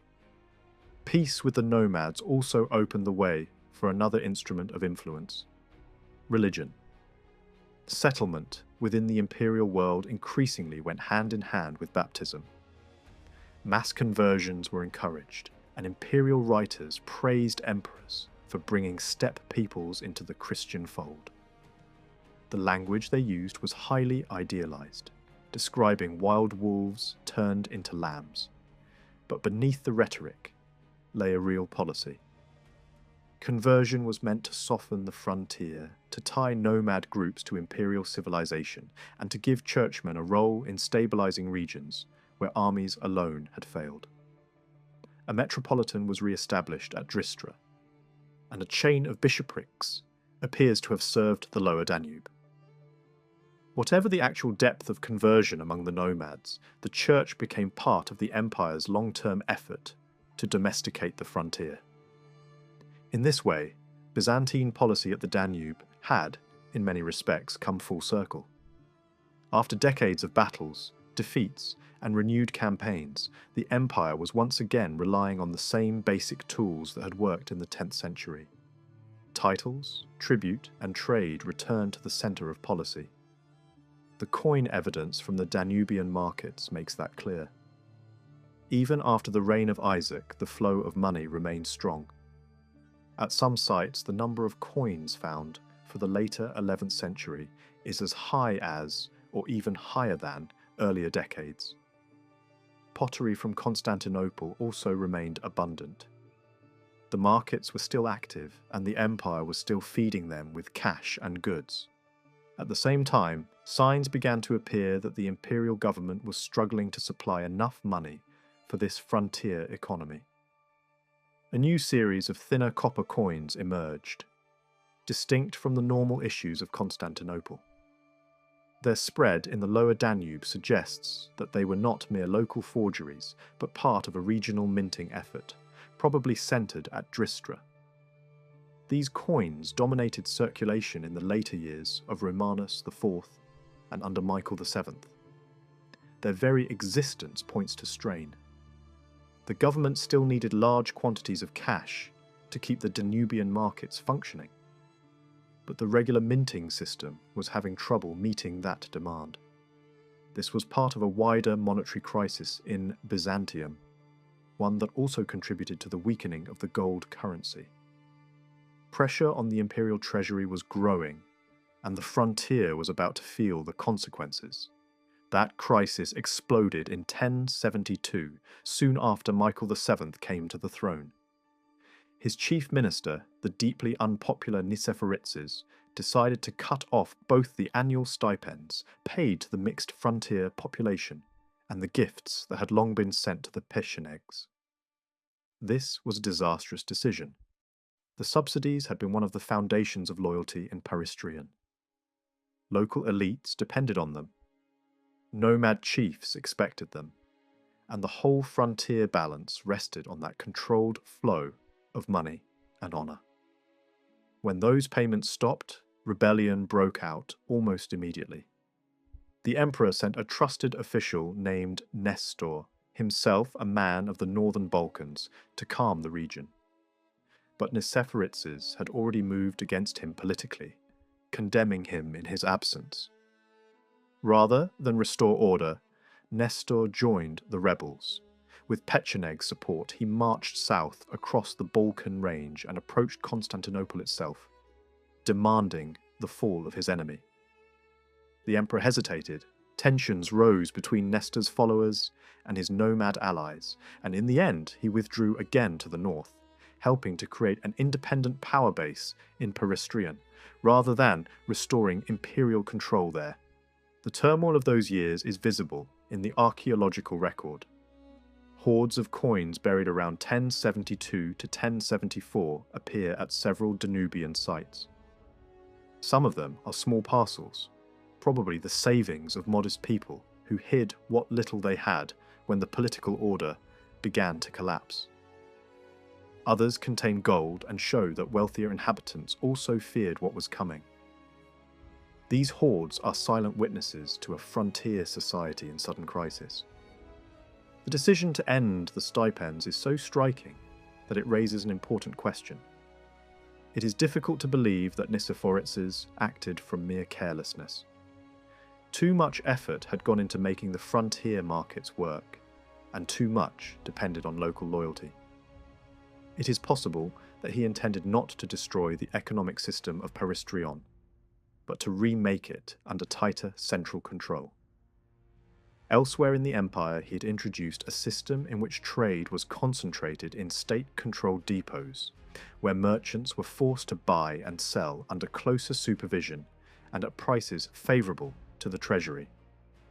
Those who held privileged access to these depots could make handsome profits, while the state taxed the whole process more efficiently. It is possible that he meant to impose something similar on the lower Danube. If so, the idea may have been to withdraw direct annual payments, while compensating influential locals through privileged commercial rights in these regulated markets. Instead of simply receiving imperial gold, they would enrich themselves through state-managed trade. In theory, both the government and the local elites could have benefited.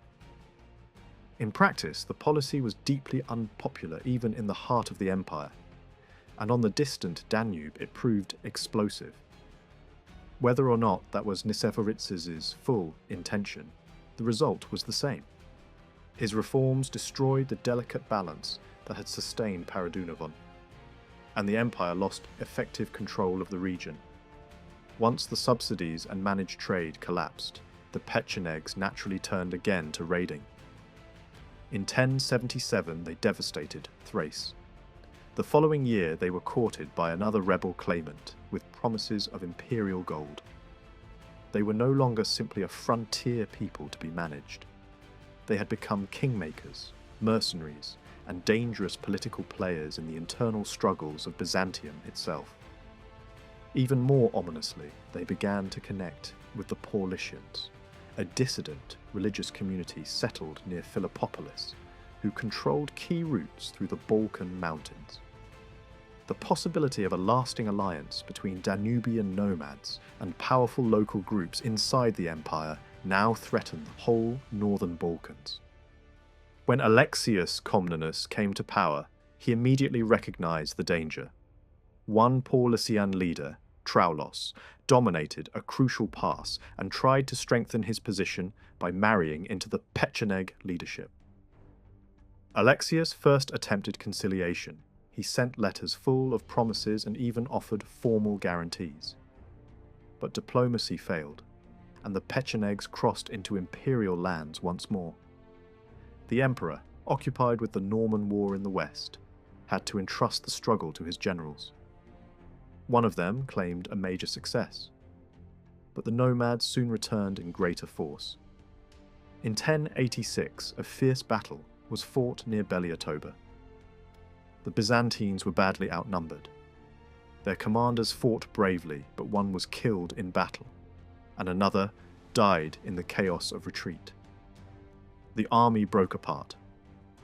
A second force managed to strike the Pechenegs, while they were burdened with plunder and won an important success. Yet even this did not settle the frontier. In the following year, a new and even larger Pecheneg invasion entered the Balkans, joined by allies from the Hungarian world. One Byzantine commander managed to kill their supreme chief, but the invaders still established themselves near the Danube and treated neighbouring imperial territory as if it were their own. With the Danubian cities no longer firmly controlled and the nomads on both sides of the river now cooperating, Alexius had to rethink everything. Open aggression had failed. He turned instead to negotiation. This agreement was later celebrated as a bloodless victory. Through diplomacy, Alexius recovered many of the lost river towns, almost as if they were daughters returning from captivity. But the settlement was limited. The emperor was not yet ready to reconquer the whole region between the Balkan mountains and the Danube. For the moment, he was willing to hold the mountain passes, defend Thrace and Macedonia, and rely once again on the old frontier methods, controlled exchange, gifts, titles, and influence radiating outward from the Danubian emporia. Even this, however, had limits. The Pechenegs remained united and stubborn. Attempts to tempt individuals away from their ranks achieved little. Alexius's older advisors urged caution. They argued that the Balkan range should remain the real frontier. But the younger emperor listened to those who urged action, and he committed himself to a series of hard campaigns in the north. These struggles finally reached their conclusion in 1091 at the Battle of Livonium in Thrace. There, the imperial forces won a crushing victory. Later, memory reduced it to a mocking line, saying that after a single day the Pechenegs never saw the month of May. Contemporary voices tell a more human story. Panic had spread before the battle, and people took refuge in fortified places, fearing total disaster. After the victory, that fear lifted, and the long violence that had shaken the frontier seemed at last to be broken. The campaigns that ended at Livonium marked the close of a long cycle in Byzantine frontier policy. For generations, the empire had tried every method possible at the lower Danube. Direct conquest, scattered military occupation, diplomacy, baptism, tribute, subsidies, trade, settlement, and reform. Again and again it learned the same lesson. The Danube frontier could not be held by force alone. It depended on fortified towns, loyal local elites, functioning markets, careful negotiation, and the ability to bind dangerous neighbours into the imperial order without ever fully trusting them. That was the logic of Paristrion, and it shaped Byzantine policy there for more than a century. After the victory at Lavunium, the empire moved quickly to restore order on the lower Danube. A trusted official named Leo Niserites was placed in command of the region. He was a eunuch, but also an experienced soldier, a man whose entire life had been shaped by military service and whose loyalty was beyond doubt. His appointment shows how important the Danube frontier remained after the destruction of Pecheneg power in open battle. The government did not treat the region as a lost or unstable edge of the empire anymore. It treated it as a frontier that had been secured and now required careful supervision. The confidence of the emperor is especially clear in the fact that dangerous and politically suspect men could now be sent there under watch. That would have been unthinkable had the lower Danube still been in chaos. The victory had done more than break an enemy. It had strengthened the dynasty itself, giving Alexius the authority to reshape the politics of Constantinople and secure the succession for his own family. Even so, peace did not mean safety. Almost immediately, a new threat rose from the north. This time, it was the Cumans, a fresh nomadic force moving out of the steppe, with both military ambition and political purpose. They were joined by a pretender who claimed to be the son of the deposed emperor Romanus Diogenes. That detail mattered. A pretender could open gates that force alone might not breach. The Cumans did not simply come to raid, they came with a figure who could persuade wavering communities to accept them as liberators or rightful allies. Alexius, however, was not caught unprepared. News of their movements reached him in time, and he responded with the methodical discipline of a ruler who had already learned the cost of underestimating steppe warfare. He summoned troops from across the empire and built his defense in layers. Forces were sent to guard the cities and districts most vulnerable to attack. Other commanders were posted in the passes of the Haemus Mountains, because those narrow routes remained the real key to the Balkans. If the passes held, the richer lands of Thrace and Macedonia could still be protected, even if the countryside farther north remained exposed. Alexius personally inspected these defences, making sure that weak points were repaired and unfinished works completed. The entire strategy shows what Byzantine northern policy had become by this stage. The river itself was no longer treated as the only line that mattered. The real shield was the mountain barrier to the south, supported by intelligence, rapid communication, and a few secure strongholds.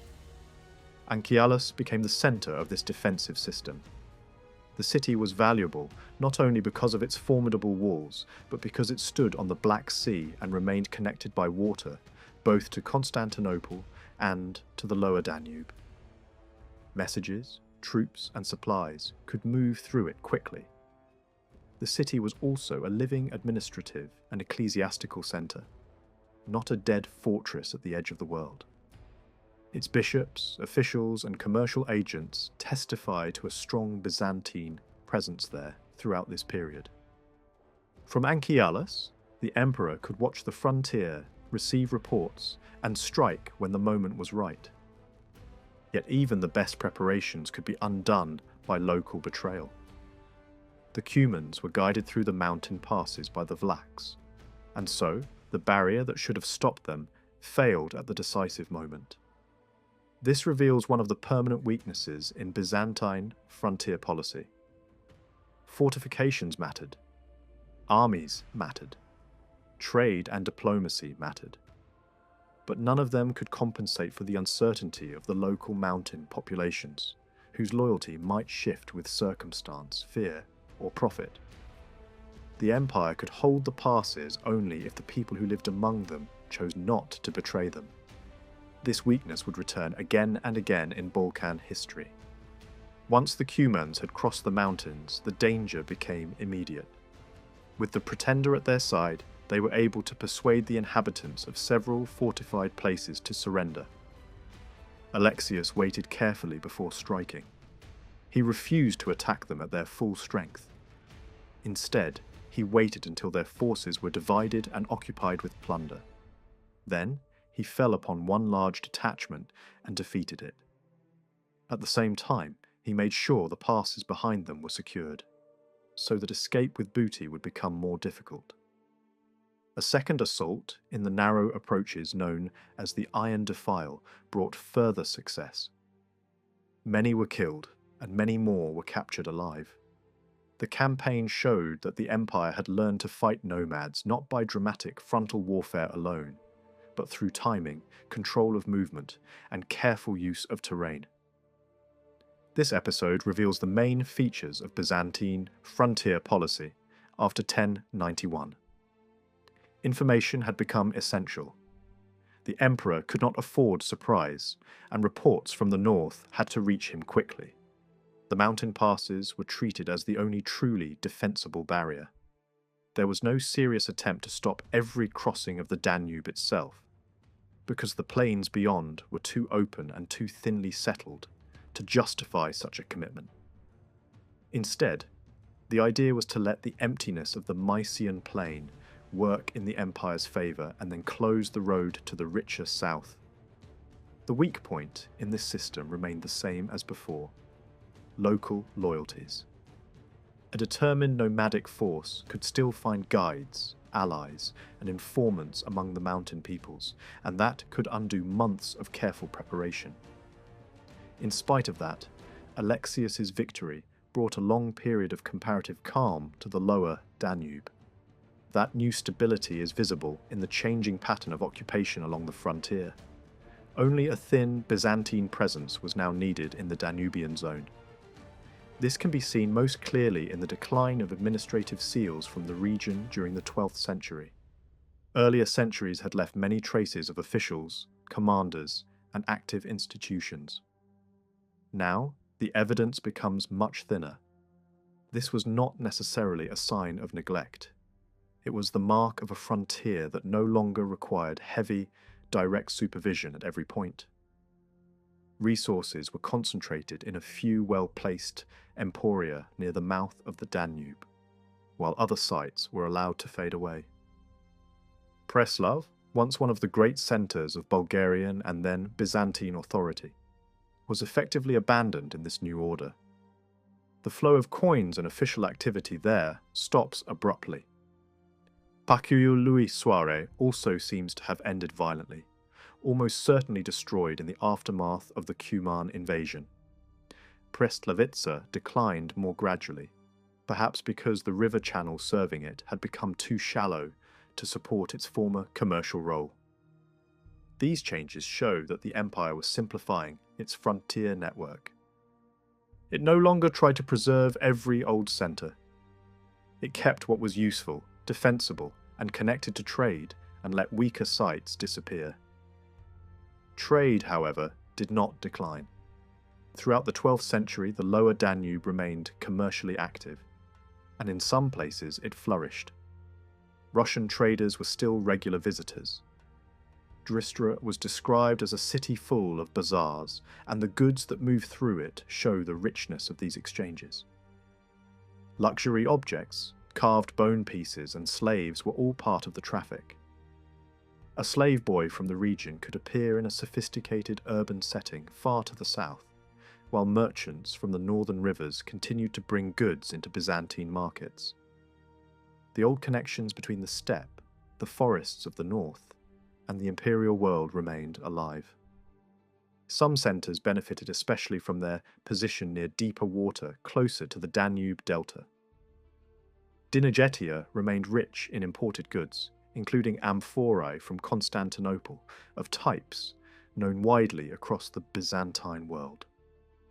Another site, Kilia, rose in importance, probably because older places such as Preslavica had declined. Kilia later became a major commercial point for Italian merchants, but under the Komnenian emperors, Western traders were deliberately kept away from these northern markets. That policy was not accidental. The empire wanted to preserve these ports for Russian and other northern merchants, whose presence had political value. trade on the lower Danube was never only about profit. It was also about diplomacy, influence, and frontier stability. The Cumans still raided from time to time, but these attacks became less frequent and less devastating than before. In one early 12th century invasion, the Emperor John II won a victory so memorable that it was later celebrated in a special festival associated with the Pechenegs, even though the enemy was in fact Cuman. The old labels lingered in Byzantine memory long after the peoples themselves had changed. Another Cuman attack in 1148 briefly succeeded in taking an important Danubian city. But Manuel I answered swiftly and effectively, once again using Anchialus as a base for operations, just as his grandfather had done. After that, direct Cuman pressure on the lower Danube seems to have diminished sharply. Under Manuel, there was also a clear shift in imperial priorities. Coins from the lower Danube become much less common after the early part of his reign, which suggests that imperial resources were being redirected elsewhere, especially toward the northwestern Balkans. Instead of tighter direct rule in Peristrion, Manuel relied on a much older imperial method. He granted rights in frontier fortresses to interested allies in return for loyalty. In the 1160s, he handed over 4 Danubian castles to successive Russian princes. That was enough to discourage nomadic attack and preserve peace without requiring heavy military investment from Constantinople itself. By the second half of the 12th century, the frontier could even be described as a place where the northern bow remained idle and unused.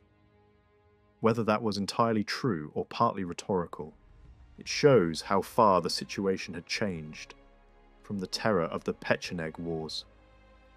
To understand how Byzantines thought about this frontier, it is necessary to understand the language they used for its peoples.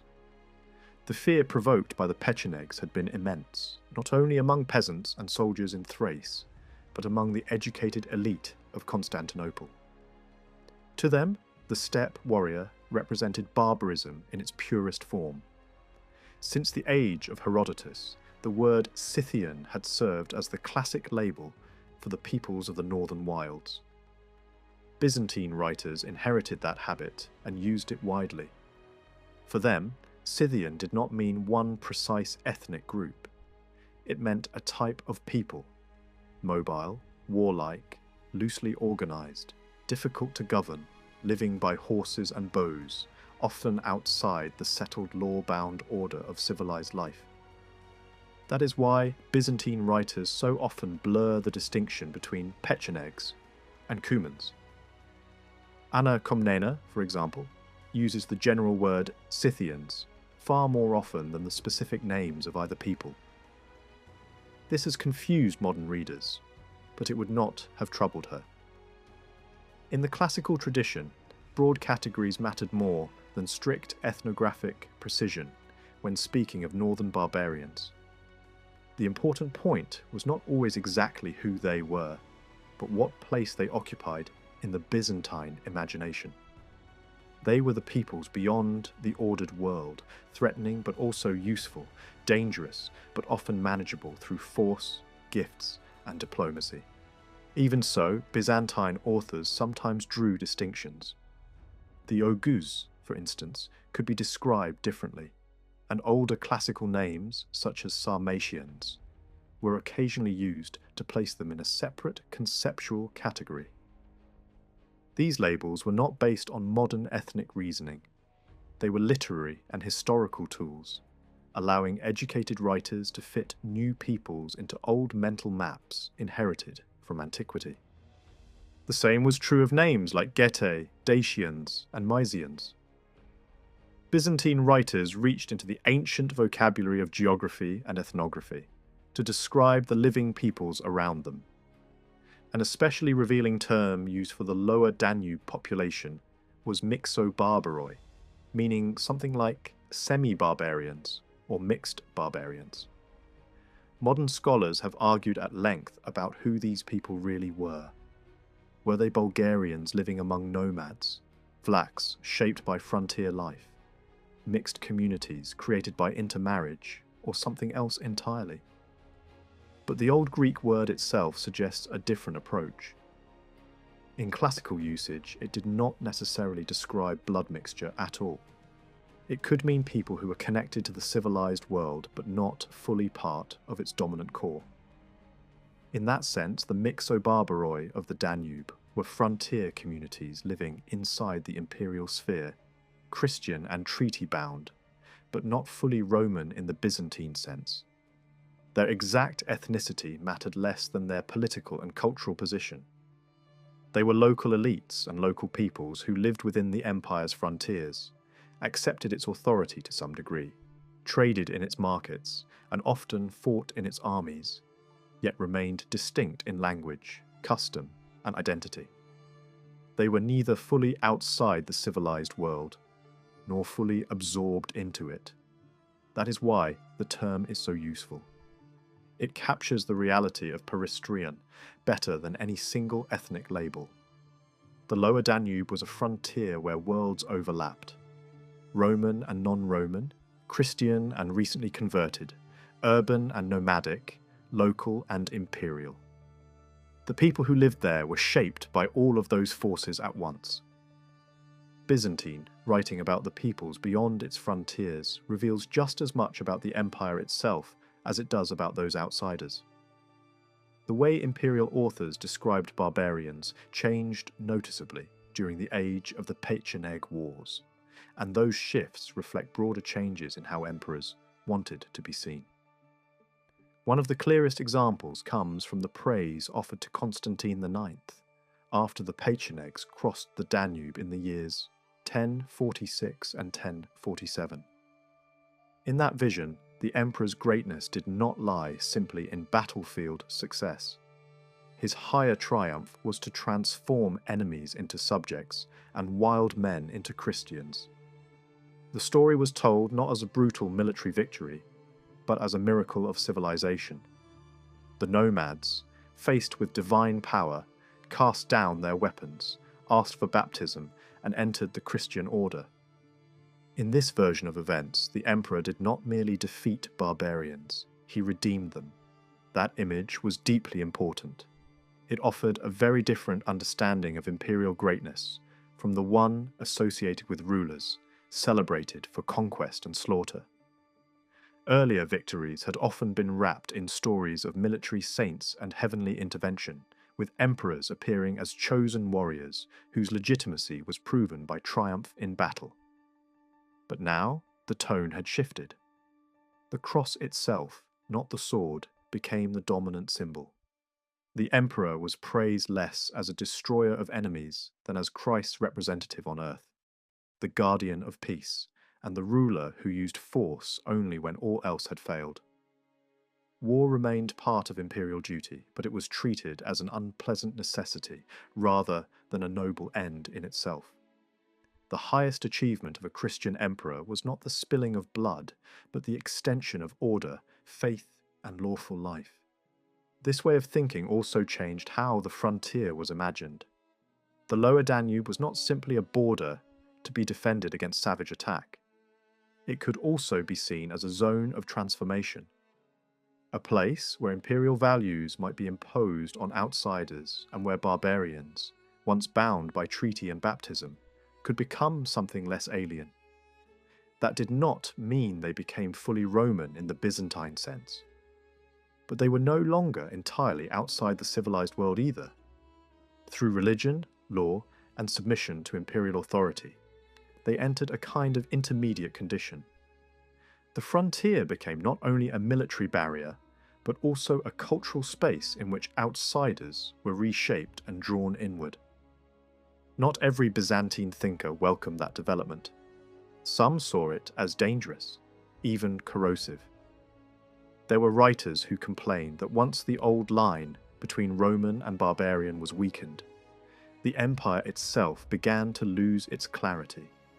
In that harsher view, rivers, mountains, and fortresses had once held back the outside world and preserved the distinction between civilized and uncivilized life. But when those barriers were neglected or broken, barbarian peoples did not merely raid across them. They entered, settled, and mingled. The old frontier dissolved, and with it, the purity of Roman order. From this perspective, the empire's problem was not only military insecurity, it was contamination. Roman lands, Roman habits, and Roman identity were being eroded by the permanent presence of peoples who had once belonged beyond the line. This helps explain why some observers might have been expected to welcome a more openly militant emperor. Isaac Comnenus, for example, tried to present himself in exactly those terms. His public image emphasized martial force, and he famously displayed himself with drawn sword, as if his power rested on military strength more than divine favor. His reign, however, was too short to establish a lasting new model. The image of the warrior emperor reappeared, but it did not sweep away the older ideal of the peaceful and law-giving ruler. Instead, the two visions continued to compete. Some praised emperors who poured out treasure, titles, and gifts to secure order. Others admired rulers who earned glory through sweat, iron, and the blood of enemies. Both styles remained available, and both could be used depending on circumstance. By the late 11th century, the language of military virtue had clearly grown stronger, but even then it was not simple or one-sided. The emperor was increasingly expected to be vigilant, ready for war, and visibly capable of defending the empire. Yet that did not mean reckless aggression was praised. Good rulership still demanded judgment, discipline, and restraint. A ruler should prepare for war constantly, train his troops, study military methods, and understand the realities of command. But he was not supposed to throw himself into danger like an ordinary soldier or seek destruction for its own sake. What was admired was not mindless ferocity, but mastery. The emperor had to appear ready to fight, while also proving that he knew when force should be used and when it should be avoided. This balance can be seen especially clearly in the praise given to Alexius Comnenus after his treaty with the Pechenegs in 1087. At that moment he had not achieved some overwhelming conquest. In fact, the circumstances were difficult, and he had been forced to accept realities that did not fully favour Byzantium. Yet the language used to celebrate him turned compromise into victory. His success was called bloodless, and that was not meant as faint praise. It was presented as a superior kind of triumph. He had not destroyed the enemy, but he had brought them to acknowledge the rule of law. Through speech, persuasion, and written agreement, he had achieved what battle alone might not have secured. The barbarian, once governed by violence and impulse, now entered a world shaped by treaty, obligation, and formal order. In this telling, the emperor was not merely a commander, but a master of rhetoric and intelligence. Alexius appeared as a figure who could win by persuasion as much as by force. He was compared not only to kings and warriors, but to the heroes of epic, men who knew when to thunder and when to speak softly. He outwitted the nomads, uncovered their intentions, and compelled them to seek peace. The achievement lay in replacing brute nature with legal form. Those who had once settled disputes through bloodshed were now made to swear by written agreement. The emperor's victory was therefore not just political, it was cultural. It was the triumph of disciplined civilization over instinctive violence. That distinction between law and nature became one of the most important themes in Byzantine descriptions of the frontier. The barbarian was imagined as someone ruled by impulse, movement, appetite, and force. The civilized Roman world, by contrast, was defined by law, order, writing, ritual, and hierarchy. When barbarian groups were settled within imperial territory, this raised a serious ideological problem. How could an emperor praise such a situation without appearing weak? The answer was to insist that barbarians were being changed by their entry into the imperial world. Baptism softened them. Treaties disciplined them. Contact with Roman institutions refined them. Even when the empire had clearly been forced to accept their presence, imperial rhetoric recast that fact as evidence of civilization's superiority. This is why the frontier could be described not simply as a line between two opposite worlds, but as a mixed and shifting space. The old polarity between civilized Romans and barbarian Scythians no longer fully captured the reality of the Balkans. Pechenegs had settled within imperial territory. Local populations lived alongside them. Agreements, military service, trade, and religion tied these groups to the empire even when they remained distinct in language and custom. Writers, therefore, began, implicitly or explicitly, to make room for an intermediate category. These were people who were no longer wholly barbarian, but not fully Roman either. They lived inside the imperial sphere, recognized its authority and accepted some of its rules, yet still stood at a cultural distance from the center. That intermediate world was especially important in the Balkans, where imperial power depended on exactly such mixed societies. The empire could not govern the region by soldiers alone. It needed local elites, treaty-bound groups, converted nomads, merchants, bishops, and military settlers.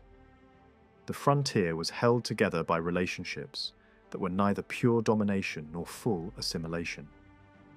Byzantine authors, especially when praising emperors, had to find a language for that complexity. They did so by softening the old categories. The barbarian could become semi-civilized. The outsider could enter the oikoumene without ceasing entirely to be different. The empire remained the bearer of order, but its order now extended across a broader and more ambiguous human landscape.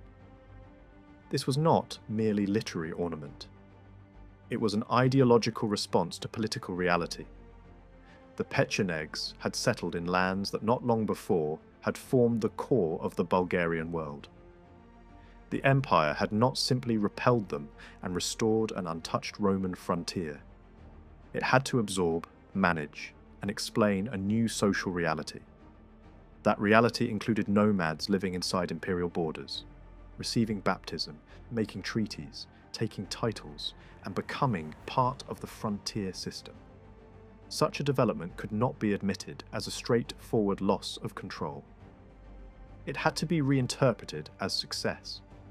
So imperial writers praised emperors for taming savage peoples, drawing them into lawful relations, and extending the reach of civilization without always needing to destroy them. At the same time, these authors never entirely erased the old fear of the barbarian. The nomads remained dangerous in imagination as well as in practice. They still symbolized unpredictability, mobility, and violence. Their presence within the empire was always slightly unsettling, because it blurred distinctions that Byzantine thought preferred to keep sharp. That is why the rhetoric of imperial success so often insisted on transformation. If the barbarian could be shown to accept baptism, honor law, or submit to treaties, then his presence no longer seemed to threaten the moral order of the empire quite so severely. The empire had not failed to keep him out. It had succeeded in changing him. In this sense, the treatment of barbarian peoples in Byzantine sources tells a larger story about the empire's self-image. During the Pecheneg Wars, Byzantine rulers were presented in different ways according to political need. One emperor might be praised as a bringer of peace, another as a conqueror, another as a master of persuasion. But beneath these differences there remained a constant concern. The emperor had to appear as the force that turned disorder into order. Sometimes he did that by victory in battle, sometimes by gifts and diplomacy, sometimes by conversion and law. What mattered most was not the method alone, but the claim that civilization was prevailing. The southern Slavs had been part of the Balkan world for centuries by this time, and unlike the steppe peoples who arrived and vanished in waves, they were rooted in the land. Their authority grew out of valleys, mountains, coasts, and river basins, and over generations these communities developed their own settled political traditions. Names mattered enormously in this world. The label used for a land or a people could suggest power, legitimacy, memory, and ownership. Medieval writers did not always describe the region in the same way. Some treated the whole stretch between the Danube and the Adriatic as a single broad land, while others recognized a patchwork of distinct territories, each with its own leaders and loyalties. That contrast itself says much about the region. To outsiders, it could look like one world. In reality, it was deeply fragmented. The coastal and inland lands of the Western Balkans were especially complicated. In the middle of the 10th century, several named regions already stood out clearly. Duclean lay in the south and was later known by another name. Zahumlia occupied the lands farther inland along the coast. Travunija formed another distinct zone, while farther north there were the lands of Lower Dalmatia and Croatia. Beyond the coast, in the mountainous interior, rose the rougher highland regions of Rashka and Bosnia. None of these lands formed a single stable political unit for long. Each contained smaller districts ruled by local lords, and each could be drawn into wider networks of power without losing its internal divisions. These smaller districts were known as jupas, and each was governed by a jupan. Their size depended on terrain, wealth, and population. In rich coastal or riverine districts, many small units could exist close together. In thinly populated uplands, one district might stretch across a much larger space. That difference alone reveals how political geography in the Balkans grew directly out of the physical landscape. Fertile valleys and accessible lowlands fostered denser local rule. Rugged mountain zones produced broader, looser territories, where authority depended more heavily on personal ties and negotiated loyalties. The Croat lands offer one of the clearest examples of how medieval observers understood this geography. The coastal cities of Dalmatia were treated as one world, linked to the old Roman urban tradition, while the hinterland beyond them was seen as the domain of the Slavs, especially the Croats. The region that came to be called Baptized Croatia stretched between Istria and the Cetina River. It contained a series of inhabited towns and a network of counties that together formed the political skeleton of Croatian authority. There were also 3 major regions held by the Ban, a title that marked a higher level of power. This arrangement reflects a layered order where counties, regional lordships, and royal authority existed at the same time rather than replacing one another. Later sources confirm that this structure endured, even if names shifted and boundaries were never perfectly fixed. They also show that the northern and northwestern Croatian lands were not static. New counties entered the record.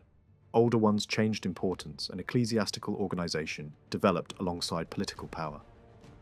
What mattered most was not perfect territorial clarity, but the persistence of regional identity. A Croatian ruler might expand his reach and absorb neighbouring lands, yet the underlying districts and their local elites continued to shape how power actually worked. The southern coastal lands were even more difficult to define. Later traditions divided the maritime world into northern and southern sections, often under names that linked them to White and Red Croatia, or to Upper and Lower Dalmatia. These labels do not always reflect political reality in a straightforward way. Many of them were shaped by later writers who were trying to defend the rights of bishoprics, cities, or dynasties in their own day. Medieval chronicles often dressed present concerns in the language of ancient tradition. A writer might invent a glorious old division of lands not because it truly existed in that form, but because it gave authority to a current claim. That does not make the tradition worthless. It simply means that the historian must look past the surface and ask what kind of memory or ambition the story was meant to serve. This is especially clear in the case of southern Dalmatia. The old competition between church centres left deep marks on how the region was described. Certain writers tried to show that one city had ancient rights over all the land south of the Cetina, equal in status to other great ecclesiastical centres on the coast. In doing so, they created a picture of the past shaped by later rivalry. Yet beneath that polemical layer, it is still possible to see something real. The enduring distinction between the narrow coastal zone and the mountain world behind it, and the long struggle over which city or bishop should claim authority over the lands in between. For several centuries, the Church of Dyrrachium had influence over the bishoprics of southern Dalmatia. Later, that authority shifted, and other metropolitan centres rose in importance. Shipwrecks, synods, and disputes between bishops all show how fragile and changeable this structure could be. The southern coastal world was not isolated, but connected by sea, and ecclesiastical politics often moved along the same maritime routes as merchants and ambassadors. By the early 11th century, this long contest had produced a complex map of religious jurisdiction that mirrored the fractured political world of the coast. If the coastal lands were difficult to untangle, the inland highlands are even harder to reconstruct. The sources are meagre, and many of the names that appear cannot be located with certainty. Bosnia, in particular, has inspired endless debate, much of it shaped more by modern politics than by medieval evidence. In many cases, it is wiser to resist the temptation to force precision where the sources do not allow it. Yet sometimes a plausible outline can still be drawn. One example is the region called Dendra. A Byzantine writer described it as a prosperous and populous land near Niš, ruled for a time by a Serbian leader before passing into imperial hands. The name itself suggests a wooded place, and that fits what is known of the country west and north of Niš, where forests once stretched through a broad buffer zone.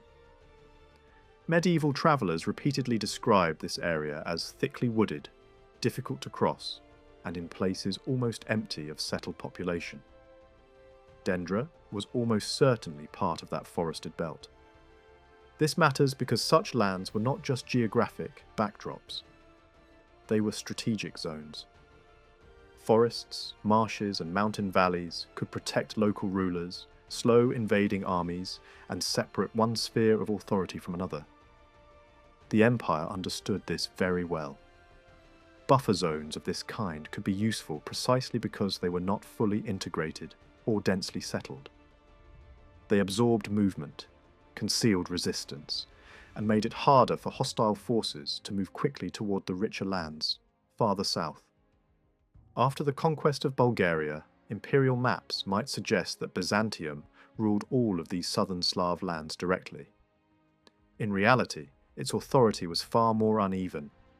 Basil II had forced rulers across the region to acknowledge his supremacy, but that did not mean every district was governed by Byzantine officials. In the more distant and difficult regions, local rulers remained in place. They swore loyalty, accepted imperial titles, and recognized the emperor as their superior, yet they continued to exercise power in their own lands. Even inside the administrative district called Bulgaria, the empire often depended on local magnates unless it chose to station a garrison in a key fortress. Direct rule was strongest, where there were walls, troops, and roads. Beyond that, imperial power often worked through consent, reward, and supervision rather than constant intervention. Basil's successors refined that system. Archaeological evidence suggests that some of the smaller river forts on the Danube and in the marches were no longer held so heavily after Basil's death. Coins that point to a military presence become rare. At the same time, local rulers in frontier regions appear more clearly in the record. This suggests that the empire deliberately chose to trust native lords in certain zones while keeping its own major commanders farther south at strong centres like Niš and Skopje. Rather than trying to occupy every corner, the empire allowed broad frontier belts to remain under local supervision, so long as those local men remained loyal. Niš and Skopje were central to that arrangement. Niš stood at the end of the Great Morava corridor, where the road from the Danube entered richer imperial territory. Medieval observers were impressed by its fortifications, its bridge, its provisions, and its garrison. It was a frontier hinge where the buffer zone ended and the protected heartland began. Skopje played a similar role farther south and west. Its walls were formidable, and the town expanded greatly in the 11th century. From there, the senior Byzantine military commander of Bulgaria exercised authority over the region. These were not merely towns. They were command centres anchoring an internal frontier behind which imperial rule was firmer and beyond which it became more indirect. Between these two major points stretched a mountain chain that effectively marked the empire's limit toward the western Slavic lands. Passes through this range were guarded by smaller watchposts, and beyond them lay a kind of no man's land before one reached the territories of the independent Slavic rulers. In this way, an inner frontier emerged. Inside it, Byzantine generals and governors could act directly. Beyond it, the empire relied on alliances, titles, gifts, and the continuing obedience of local archontes. Those rulers still lived within the larger civilized world as Byzantium imagined it, but they were not subjects in the same way as the inhabitants of core imperial provinces. The task of keeping them loyal fell to the governors of frontier and coastal cities, especially Dubrovnik and Dyrrhachium. These officials acted almost like imperial stand-ins. They distributed gifts, supervised diplomacy, and were expected to create personal bonds with local rulers. Sometimes those relationships took on a ceremonial and spiritual form. A governor might be expected to play a role in the baptism of a local ruler's son, effectively becoming part of the family's public identity. Such gestures were never trivial. They were meant to bind the local elite to the empire through honour, religion, and personal connection. Yet those same relationships could collapse suddenly. One local ruler could receive gifts and recognise imperial authority, then ambush a Byzantine governor the next time they met. Another might seize imperial treasure from a wrecked ship and ignore the emperor's demand to return it. Such episodes reveal both the reach and the weakness of Byzantine influence. The empire was acknowledged as superior. Its officials distributed favour and expected obedience. But the local rulers who accepted that framework still retained enough independence to challenge it violently when they saw advantage in doing so. In some cases, the emperor dealt with these rulers personally. If a local prince or civic leader was willing to travel to Constantinople, he could perform the ceremony of obeisance before the emperor himself. There, he would receive gifts, honours, and sometimes an imperial title with an annual stipend. This was one of the most effective tools of Byzantine policy. A man could return to his homeland richer, more prestigious, and publicly marked as a partner of the emperor. Such imperial generosity was not empty display. It could finance local building projects, strengthen a ruler's authority among his own people, and deepen his dependence on Byzantine favour. The case of Dobronya shows this clearly. He was a leading man in Zadar and later received high imperial status after appearing before the emperor. Gold coins from the period survive in striking numbers in the region, and they almost certainly reflect the wealth he brought back from Constantinople. That wealth did not remain hidden in treasuries. It appears to have helped fund ambitious building activity and reinforced Zadar's place within the political and economic world of the coast.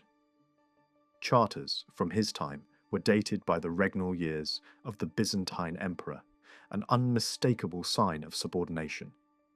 Yet this subordination was formal rather than absolute. The emperor ruled through Dobronya, not over his head. A similar pattern appears farther south. Another local ruler, Ludovic of Zahumlje, received a grand imperial title and command in return for his loyalty. His official documents were issued in the Byzantine manner, and shortly afterward he was equipped with imperial wealth and placed at the head of forces fighting in the emperor's interest.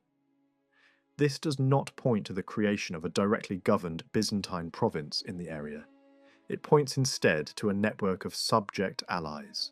Local lords kept their own lands, their own followers, and much of their own identity. But they stood within the emperor's orbit and could be mobilized for imperial purposes. The language used for them is revealing.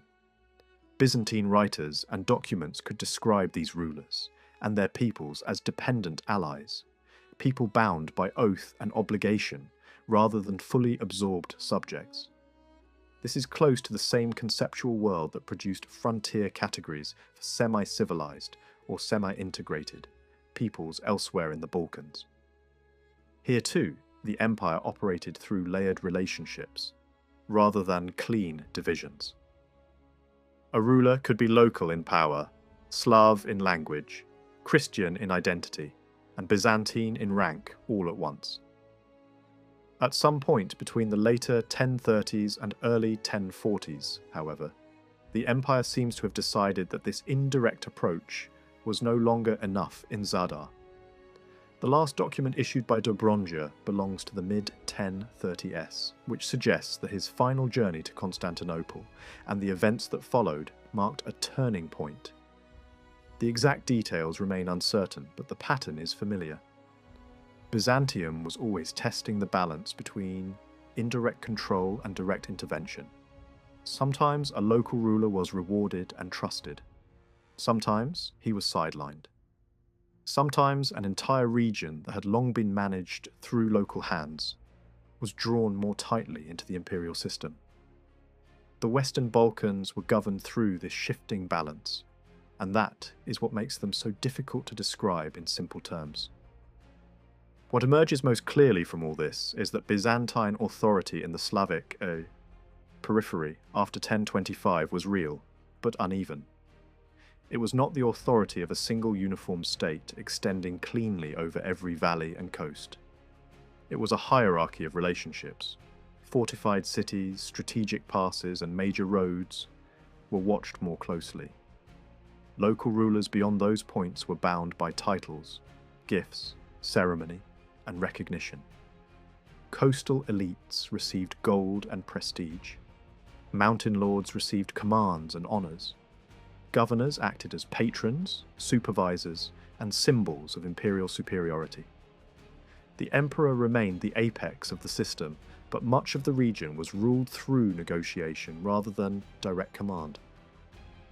The sudden shift in imperial behaviour cannot be explained simply by palace gossip, personal resentment, or the changing moods of emperors. The arrest of Dobronja and the decision to tighten direct control over Zadar belonged to a much larger crisis taking shape across the Western Balkans. In the years that followed, the entire region entered a period of instability that forced Constantinople to rethink how it governed Bulgaria and the Slavic lands beyond it. Between 1040 and 1042, 4 separate uprisings shook the southern Balkans. They were not all identical, and they did not grow from a single cause, but together they exposed how fragile Byzantine authority had become in the frontier world. The first revolt began in the Danube towns of Belgrade and Margum, places where imperial troops had already been withdrawn.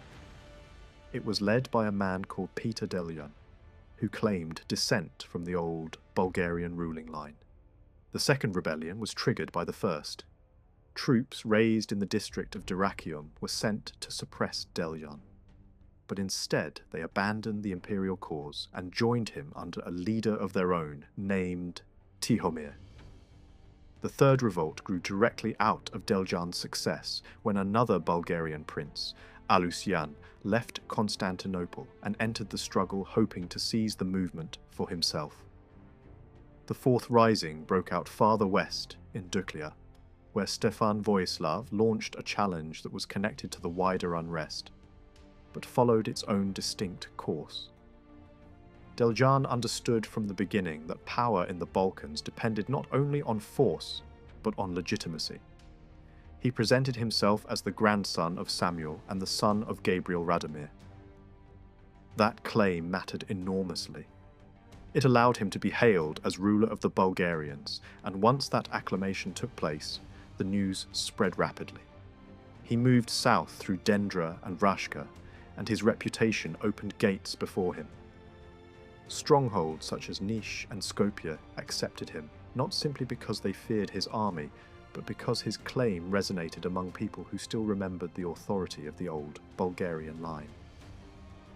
The empire reacted quickly but not effectively. The governor of Dyrrachium, Basil II, raised troops from the surrounding lands and marched out before the revolt could spread further. Yet his own position was undermined from within. One of his subordinates denounced him to the emperor, accusing him of disloyalty. Basil was arrested, and the command passed to a lesser officer, who soon lost the confidence of the army. The troops then raised a rival of their own, Tihomir, a man praised for courage and experience. He too was proclaimed emperor by his followers. In an instant, the rebellion had become even more dangerous. Two pretenders now stood at the head of two armies, both claiming the right to rule Bulgaria. Deljan responded with political skill. He invited Tihomir to join him, speaking the language of unity while preparing to take full control. When their forces met, Deljan used the occasion to stage another public acclamation and present himself as the stronger claimant. Tihomir was rejected and violently eliminated. Deljan now controlled a far larger force and moved swiftly toward Thessalonica, where the emperor, already weak and ill, had positioned himself near the shrine of Saint Demetrius. The speed of the rebel advance was enough to throw the imperial court into panic. Michael IV fled in haste, abandoning not only equipment and treasure, but the appearance of confidence itself. Deljan's success widened dramatically after that. He seized Dyrrachium, gained Prespa, and took portions of northern Greece. In the district of Nicopolis, he also found support among local people who had risen against an oppressive tax collector. In one captured town, he placed an old and battle-tested man from Devol in command and ordered him to repair the crumbling defences. That detail is important. Deljan was not merely burning and plundering. He was trying to rule. He was installing commanders, restoring walls, and building a framework of authority in lands that had accepted his cause. Yet, while Deljan's rebellion was expanding, a second challenge was already forming within it. Alusyan, the son of John Vladislav and a grandson of Samuel's brother Aaron, had long been living in imperial service. He watched Deljan's rise with envy. Leaving Constantinople, he entered Bulgaria and began quietly testing opinion among the leading men of the rebellion. His method was careful and revealing. He did not begin by openly declaring himself. First, he raised the question of legitimacy. If a true heir of the Bulgarian royal line appeared, would the rebels prefer him to a man whose ancestry was less certain? Once he sensed the answer, he slowly revealed his identity. The effect was immediate. Many shifted their support to him. This moment reveals a great deal about politics in the Balkans. Rule could not simply be seized by strength. It had to be recognized. Important men had to be persuaded. A claimant needed lineage, acclamation, and public acknowledgement.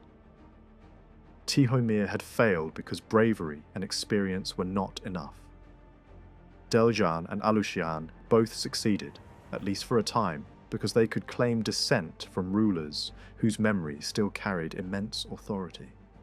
Their claims were then spread widely by messengers and heralds, so that communities across the lands once ruled by Samuel would know that a new emperor had arisen. Allegiance was not automatic. It had to be won, declared, and made visible. For a short time, Deljan and Alusyan attempted to coexist, much as Deljan had once done with Tihomir.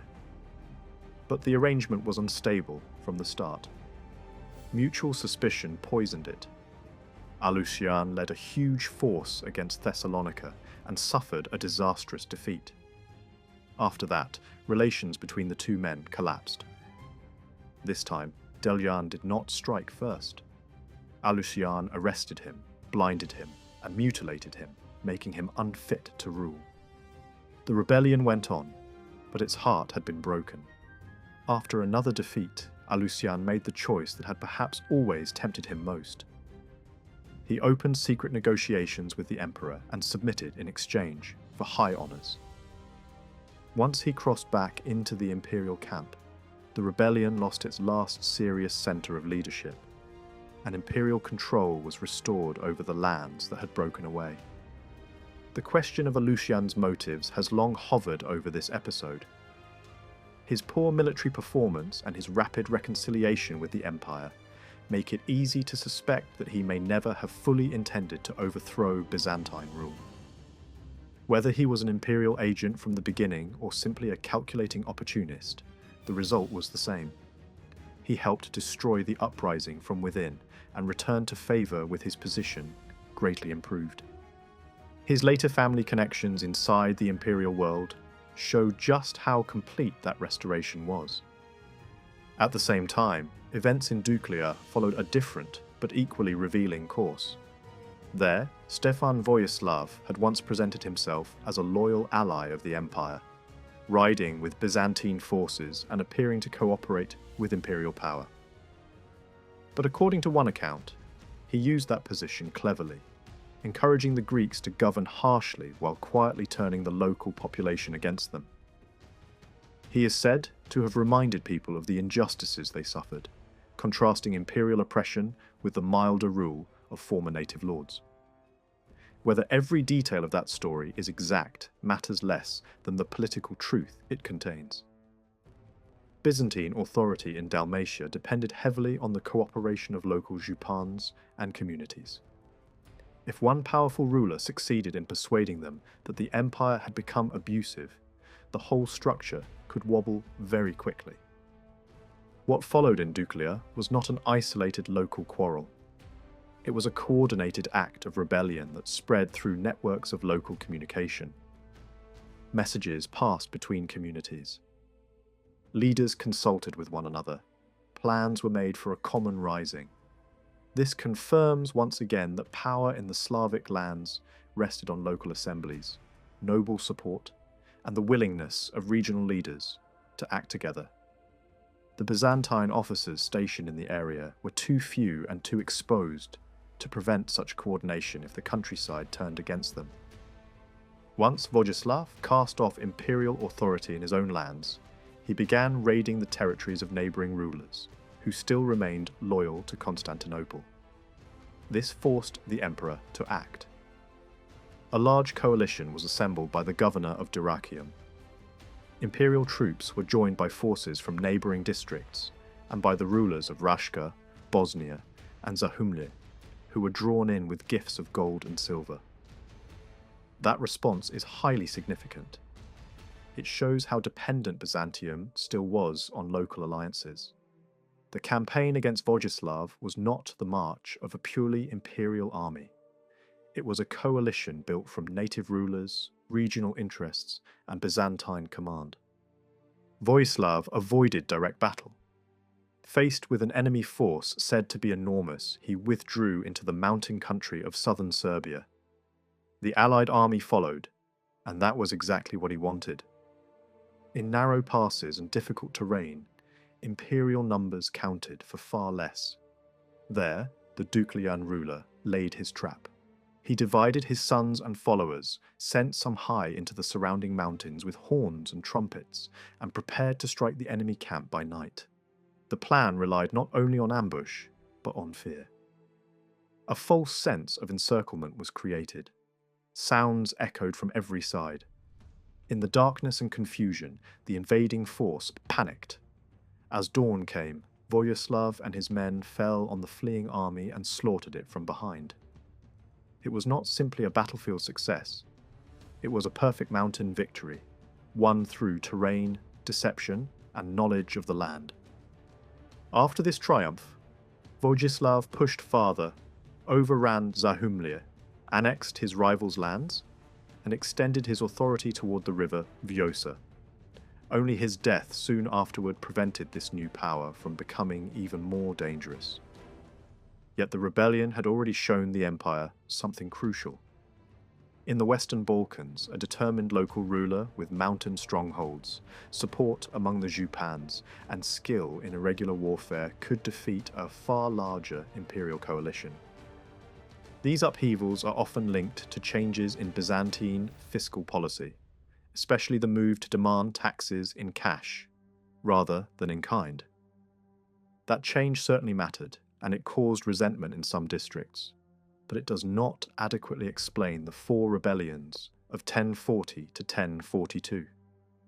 Delian's rising began in areas where no such taxes were being collected. The same is true for Vojislav's lands. The evidence suggests that these revolts were driven above all by questions of power, legitimacy, local autonomy, and the weakening of direct imperial pressure. The shift to cash taxation should instead be seen within a wider imperial project. Under Basil, payments in kind had made sense because they could support field armies and be managed within a strongly military structure. By the 1040s, that structure was changing. Troops had been withdrawn from many outposts. Local magnates increasingly demanded stipends in cash. At the same time, the empire desperately needed ready money for its Danube policy, especially to support payments and trade arrangements, meant to manage the Pecheneg threat. Directing large quantities of coin to the lower Danube required extracting more cash from Bulgaria. Selling tax rights to private individuals was one way to do that quickly. This policy was cynical and risky. By farming out tax collection, the government obtained money in advance, but shifted the burden of extraction onto private agents who were likely to be harsh, corrupt, and predatory. The imperial treasury gained immediate bullion. The people on the ground bore the cost. Yet the aim was not mere greed for its own sake. It was part of a larger attempt to exploit the growing wealth of the empire and channel it toward urgent political needs on the frontier. Since the great rebellions in the West cannot be traced directly to this reform, and since the subsidized frontier economy on the lower Danube continued to function for a long time afterward, the policy may have achieved its central objective, even while earning deep hostility. The debasement of the imperial gold coinage soon afterward fits into the same pattern. More coins could now be struck from the same quantity of precious metal, increasing the supply of cash available to the state. By the later 11th century, a senior financial officer was overseeing taxation across all Bulgaria, with broad responsibilities for assessing land, fixing rates, and supervising the privatized tax system. This shows how far civilian and fiscal administration had evolved in regions that had once been run primarily on a military footing. At the same time, a clear civilian administration emerged alongside the military command in Bulgaria. A governor responsible for civil oversight was installed at Skopje, and later a praetor operated beside the military Duke of Bulgaria. This marked a major change. After years in which military commanders had dominated every aspect of provincial life, civil officials were now claiming a stronger role. The region was being brought more fully into the normal administrative life of the empire. Ecclesiastical policy also changed. The Church of Bulgaria remained independent from the Patriarch of Constantinople in formal terms. But the empire moved to draw it culturally and institutionally closer to the capital. For the first time, a Byzantine, rather than a Slav, was appointed Archbishop at Ohrid. He rebuilt the Cathedral of Holy Wisdom there in a style that consciously echoed the great Church of Constantinople. The result was deeply symbolic. The old Bulgarian Christian tradition was not abolished. It was embraced and reshaped within the wider Orthodox world under imperial influence. That contrast is striking. While Ohrid's cathedral rose in grand new form, the ruined fortifications of the city still lay as broken heaps, visible reminders of Basil's conquest. Elsewhere as well, new churches were built and decorated with rich narrative cycles. These projects suggest the true direction of imperial policy after the crises of the 1040s. The empire did not seek simply to crush Bulgaria into silence. It sought to reorganize it, tax it more efficiently, govern it more directly, and integrate its church more closely into the universal Orthodox order. All while keeping local memory, local structures, and local identities partially intact. The only surviving narrative of the struggles that followed the death of Stefan Vojislav presents a revealing picture of how fragile power remained in Duclean. Vojislav's lands did not pass intact to a single heir without resistance. Instead, his territory was divided among his sons, each receiving a separate region to govern. That division alone shows how personal and regional rule still was in the Western Balkans. Authority had not yet hardened into a single centralized monarchy. It was distributed among brothers, local lordships, and inherited claims, and from the very beginning that arrangement invited rivalry. The distribution of lands after Vojislav's death also makes something else clear. His real power had been narrower than later tradition sometimes suggested. His core territory lay in Duclean and Travunija. He had not created a stable dominion over Zahumlje or the inland mountain regions farther north. His family inherited a strong regional base, but not a settled kingdom stretching across all the Western Balkans. The most valuable possession among those lands was clearly Zeta, the rich coastal heartland around Bar and the areas west of Lake Skadar. That was the prize his sons valued most, and the one they were least willing to surrender.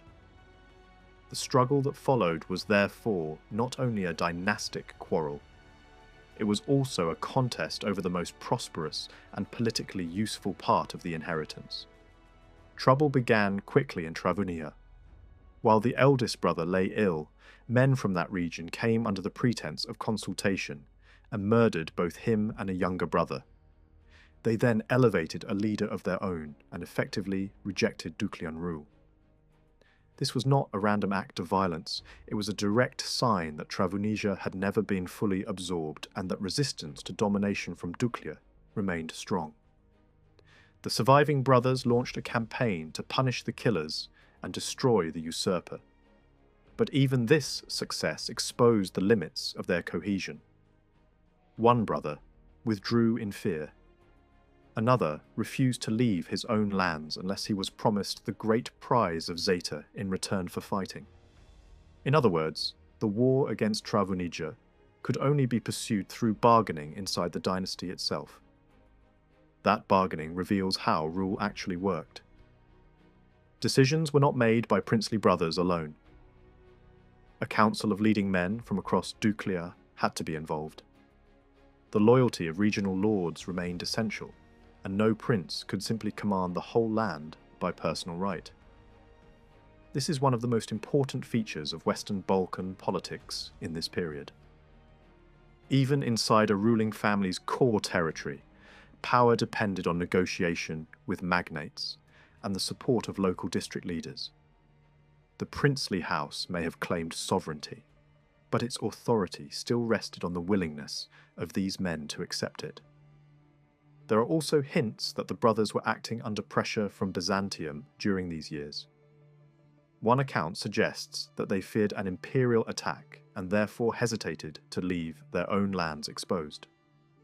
A Byzantine source, though difficult to date precisely, records an agreement by which Michael, one of Vojislav's sons, promised friendship and alliance to the Romans and in return received an imperial court title. The chronology is not perfectly clear, but the most likely conclusion is that some form of settlement was reached between Duclean and Constantinople during the years after Vojislav's death. If so, the empire was already trying to stabilize the region by drawing Michael into its own hierarchy, just as it had done with so many other frontier rulers. This would help explain how Michael gradually emerged as the dominant figure among his brothers. In local terms, he could be called king, but what mattered more was the authority that came from recognition by Constantinople. A court title, an imperial connection, and perhaps even a marriage alliance with a Byzantine woman would have raised his prestige enormously. That kind of recognition mattered just as much as military success. In the Balkans, a ruler's standing among his peers was strengthened not only by force, but by the honours he could display and the outside powers that acknowledged him. Michael's position was strengthened further by the size of his family. He had many sons, and that gave him the chance to spread his power through different regions. Each son could become the anchor of authority in a contested district, or the spearhead of expansion into neighbouring lands. But this advantage also carried danger. So many sons meant so many claims, and the family's original inheritance was too small to satisfy them all. Duclea, Travunija, and the recently acquired lands could not support endless princely ambitions. That pressure helps explain why Michael's rule turned outward. Expansion became not merely an opportunity, but a necessity. The family needed new lands to distribute. At some point, one of Michael's sons, the future Bohdan, marched into Rashka with his brothers and brought it under Duclean control. A second son was then established there as ruler.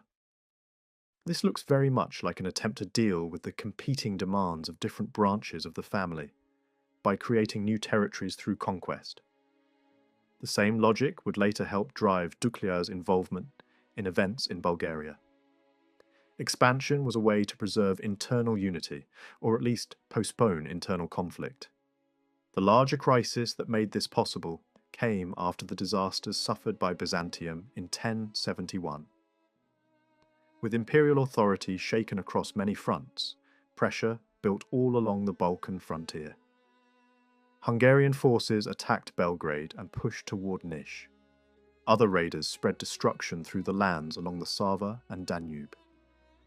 At the same time, Slavic populations in Bulgaria and beyond began to test the limits of imperial power again.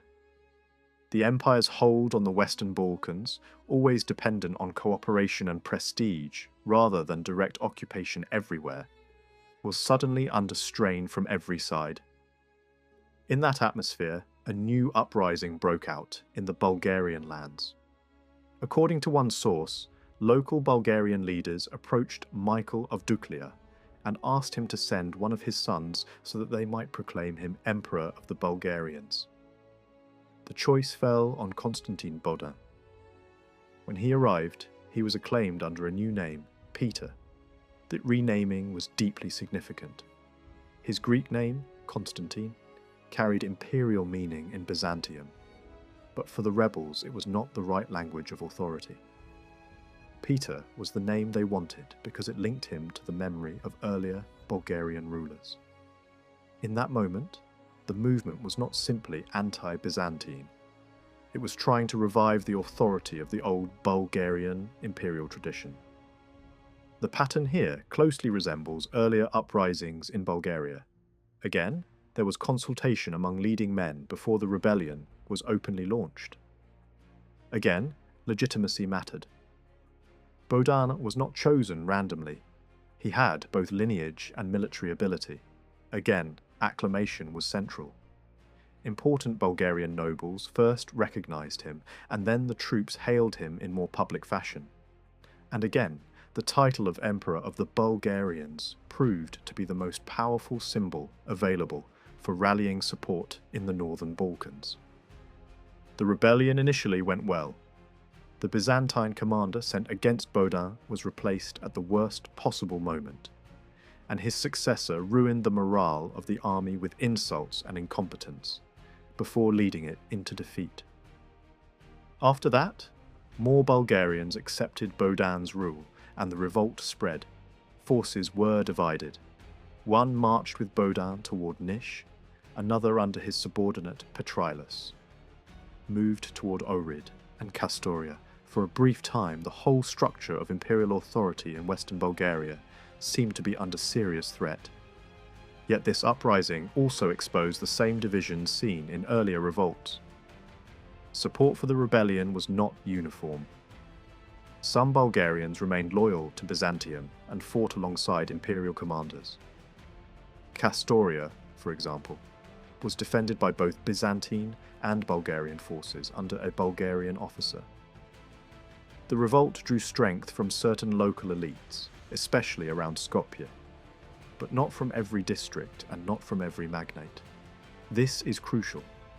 The Western Balkans were not rising as one unified nation against foreign rule. They were a fractured political landscape in which different groups made different choices according to interest, ambition, and memory. That same fragmentation can be seen in Bohdan's own behaviour. After his acclamation, he began plundering the lands around Niš and treating them harshly, which quickly weakened enthusiasm for his cause. The man who had been raised up as a liberator began to look like just another lord seeking profit. When a Byzantine army advanced on Skopje, the city surrendered without resistance. Bohdan himself was eventually captured and sent away first to Constantinople and then farther east.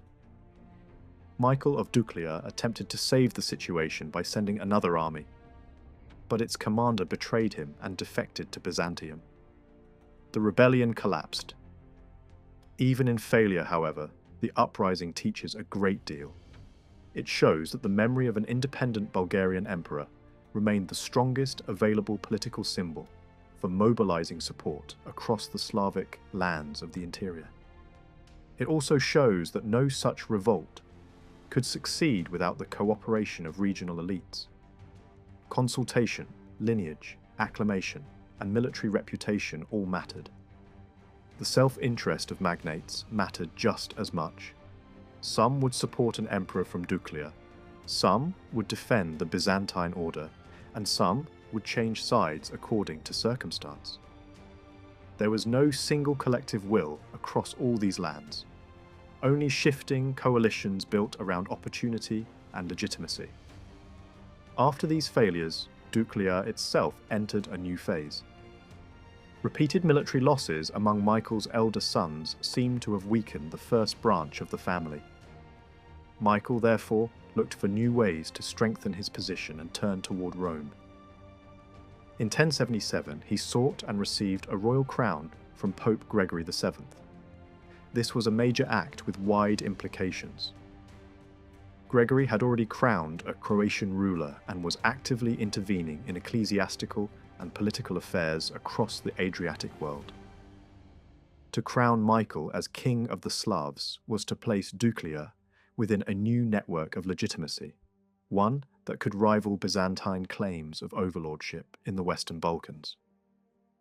This move was especially sensitive because it came at a moment when papal influence, Norman power, Venetian interests, and Byzantine authority were all colliding across the Adriatic. Michael's new status, recognized from Rome, would have been deeply troubling in Constantinople. It suggested that Duclean could no longer be treated simply as a frontier principality, seeking imperial titles and gifts. It was beginning to act as an independent kingdom with its own external alliances. Michael strengthened that position further by arranging a marriage for Bohdan with the daughter of the Norman ruler of Bari. This alliance was potentially dangerous for Byzantium, especially at a time when relations with the Normans were worsening. The Western Balkans were no longer a remote zone of local rivalry alone. They had become entangled in the broader struggle between Byzantium, Rome, and the rising Norman world. At the same time, the empire itself was slipping into crisis. Governors in the Balkans began to rebel. One of the most important, the Duke of the whole Bulgarian region, used Dyrrhachium as his base and tried to make himself emperor. Another commander soon followed.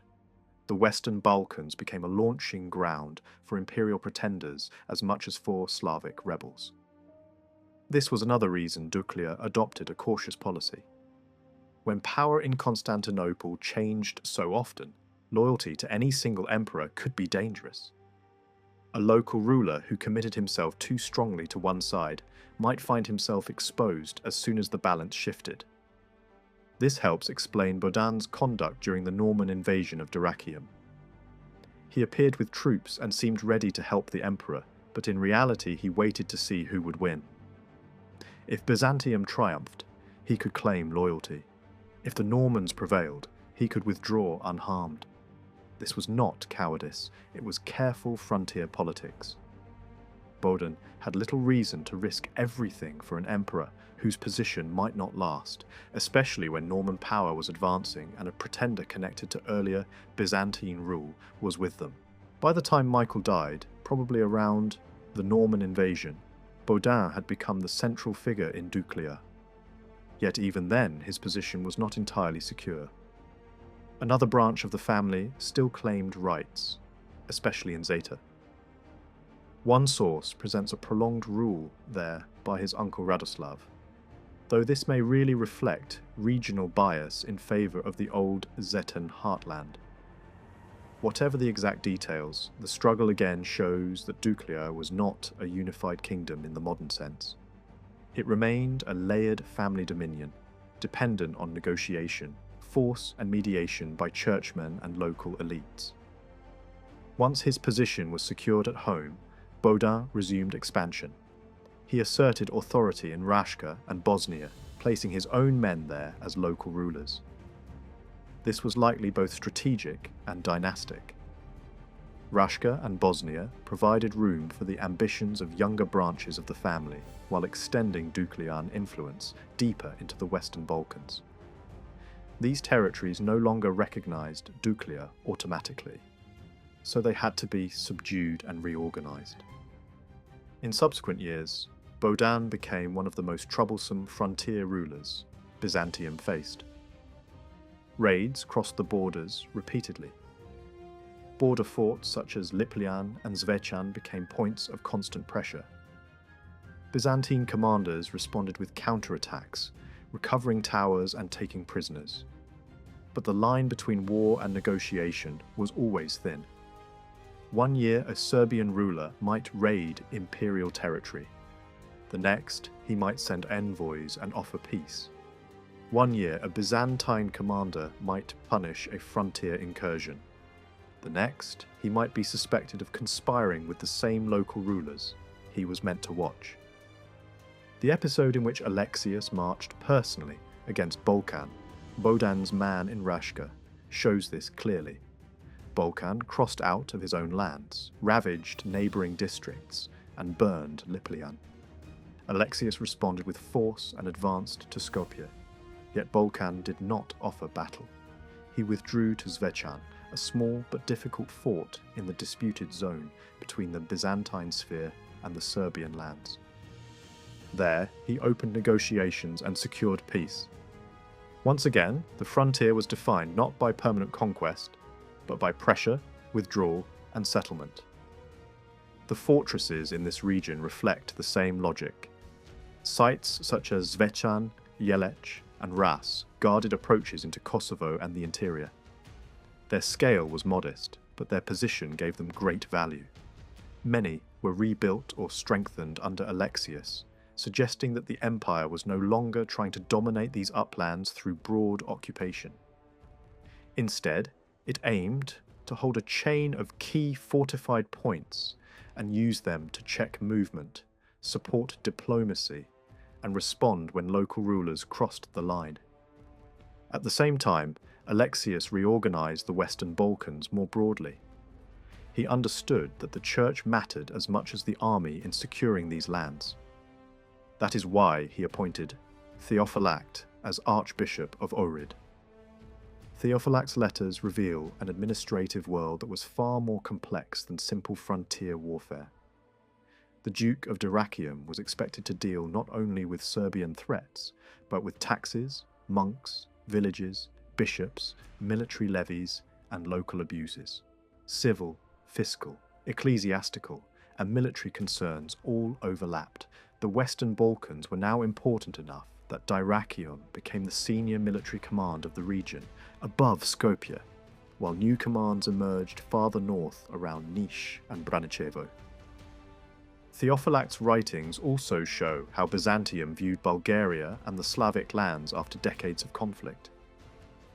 He complained bitterly about provincial roughness and the lack of high culture, but he did not treat the Bulgarians as wholly alien or pagan. They were rustic, difficult, and often troublesome, but they remained inside the Christian and imperial world. That attitude reflects the broader Byzantine approach to the Balkan frontier in this period. These were not lands to be expelled from the civilized order, but lands to be managed, disciplined, taxed, and guided through a mixture of law, titles, bishops, and force. So the Western Balkans after 1043 were defined by overlapping struggles.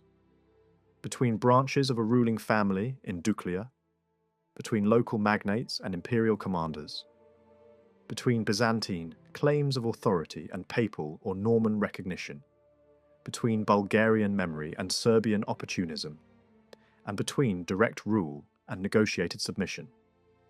No single line divided order from rebellion. The entire region was a moving political landscape where legitimacy had to be performed, alliances constantly renewed, and every victory secured again in the next season. Theophylact's view of the Bulgarians was very different from his view of the Pechenegs. The Pechenegs were, to him, true Scythians, the raw and threatening barbarians of the steppe, men who stood outside the civilized order and seemed to challenge it by their very existence. Bulgaria was another matter. Its roughness was real, but it was not the roughness of an untouched wilderness. It had been shaped for generations by contact with the empire to the south. Long before Byzantium annexed it, Bulgaria had already received what Byzantine thinkers regarded as the two greatest marks of civilization: the Christian faith and the discipline of law. Through conversion, the Bulgarians had entered the sacred community of believers. Through treaties and formal relations with the empire, they had entered the ordered world of political life as well. That distinction had been recognized for a long time. In the early 10th century, the patriarch Nicholas Mysticus could already speak of the Bulgarians and the Romans, together as fellow Christians, both belonging to Christ and standing within his inheritance. Not long afterward, when peace was restored between Byzantium and Bulgaria and a dynastic marriage joined the two courts, Byzantine rhetoric went even further. In the official language of celebration, the Bulgarians were no longer to be described as Scythians or simple barbarians. They were to be acknowledged as Christians. That was not just flattery or diplomacy. It reflected a deeper shift in how Bulgaria could be imagined within the Byzantine world. It was no longer merely an enemy beyond the frontier. It had become a people with a recognized place inside the larger Christian order. Theophylact himself developed this idea in a striking way when he wrote about the conversion of Bulgaria. In his account, the coming of Christianity did not merely improve a barbarian nation. It transformed it into a people in the fullest spiritual sense. What had once stood outside mercy and sacred history was now counted among the peoples of God. The Bulgarians, in that vision, became a chosen people, a holy nation, a community brought into existence by divine calling. The language is deeply biblical, and that is important.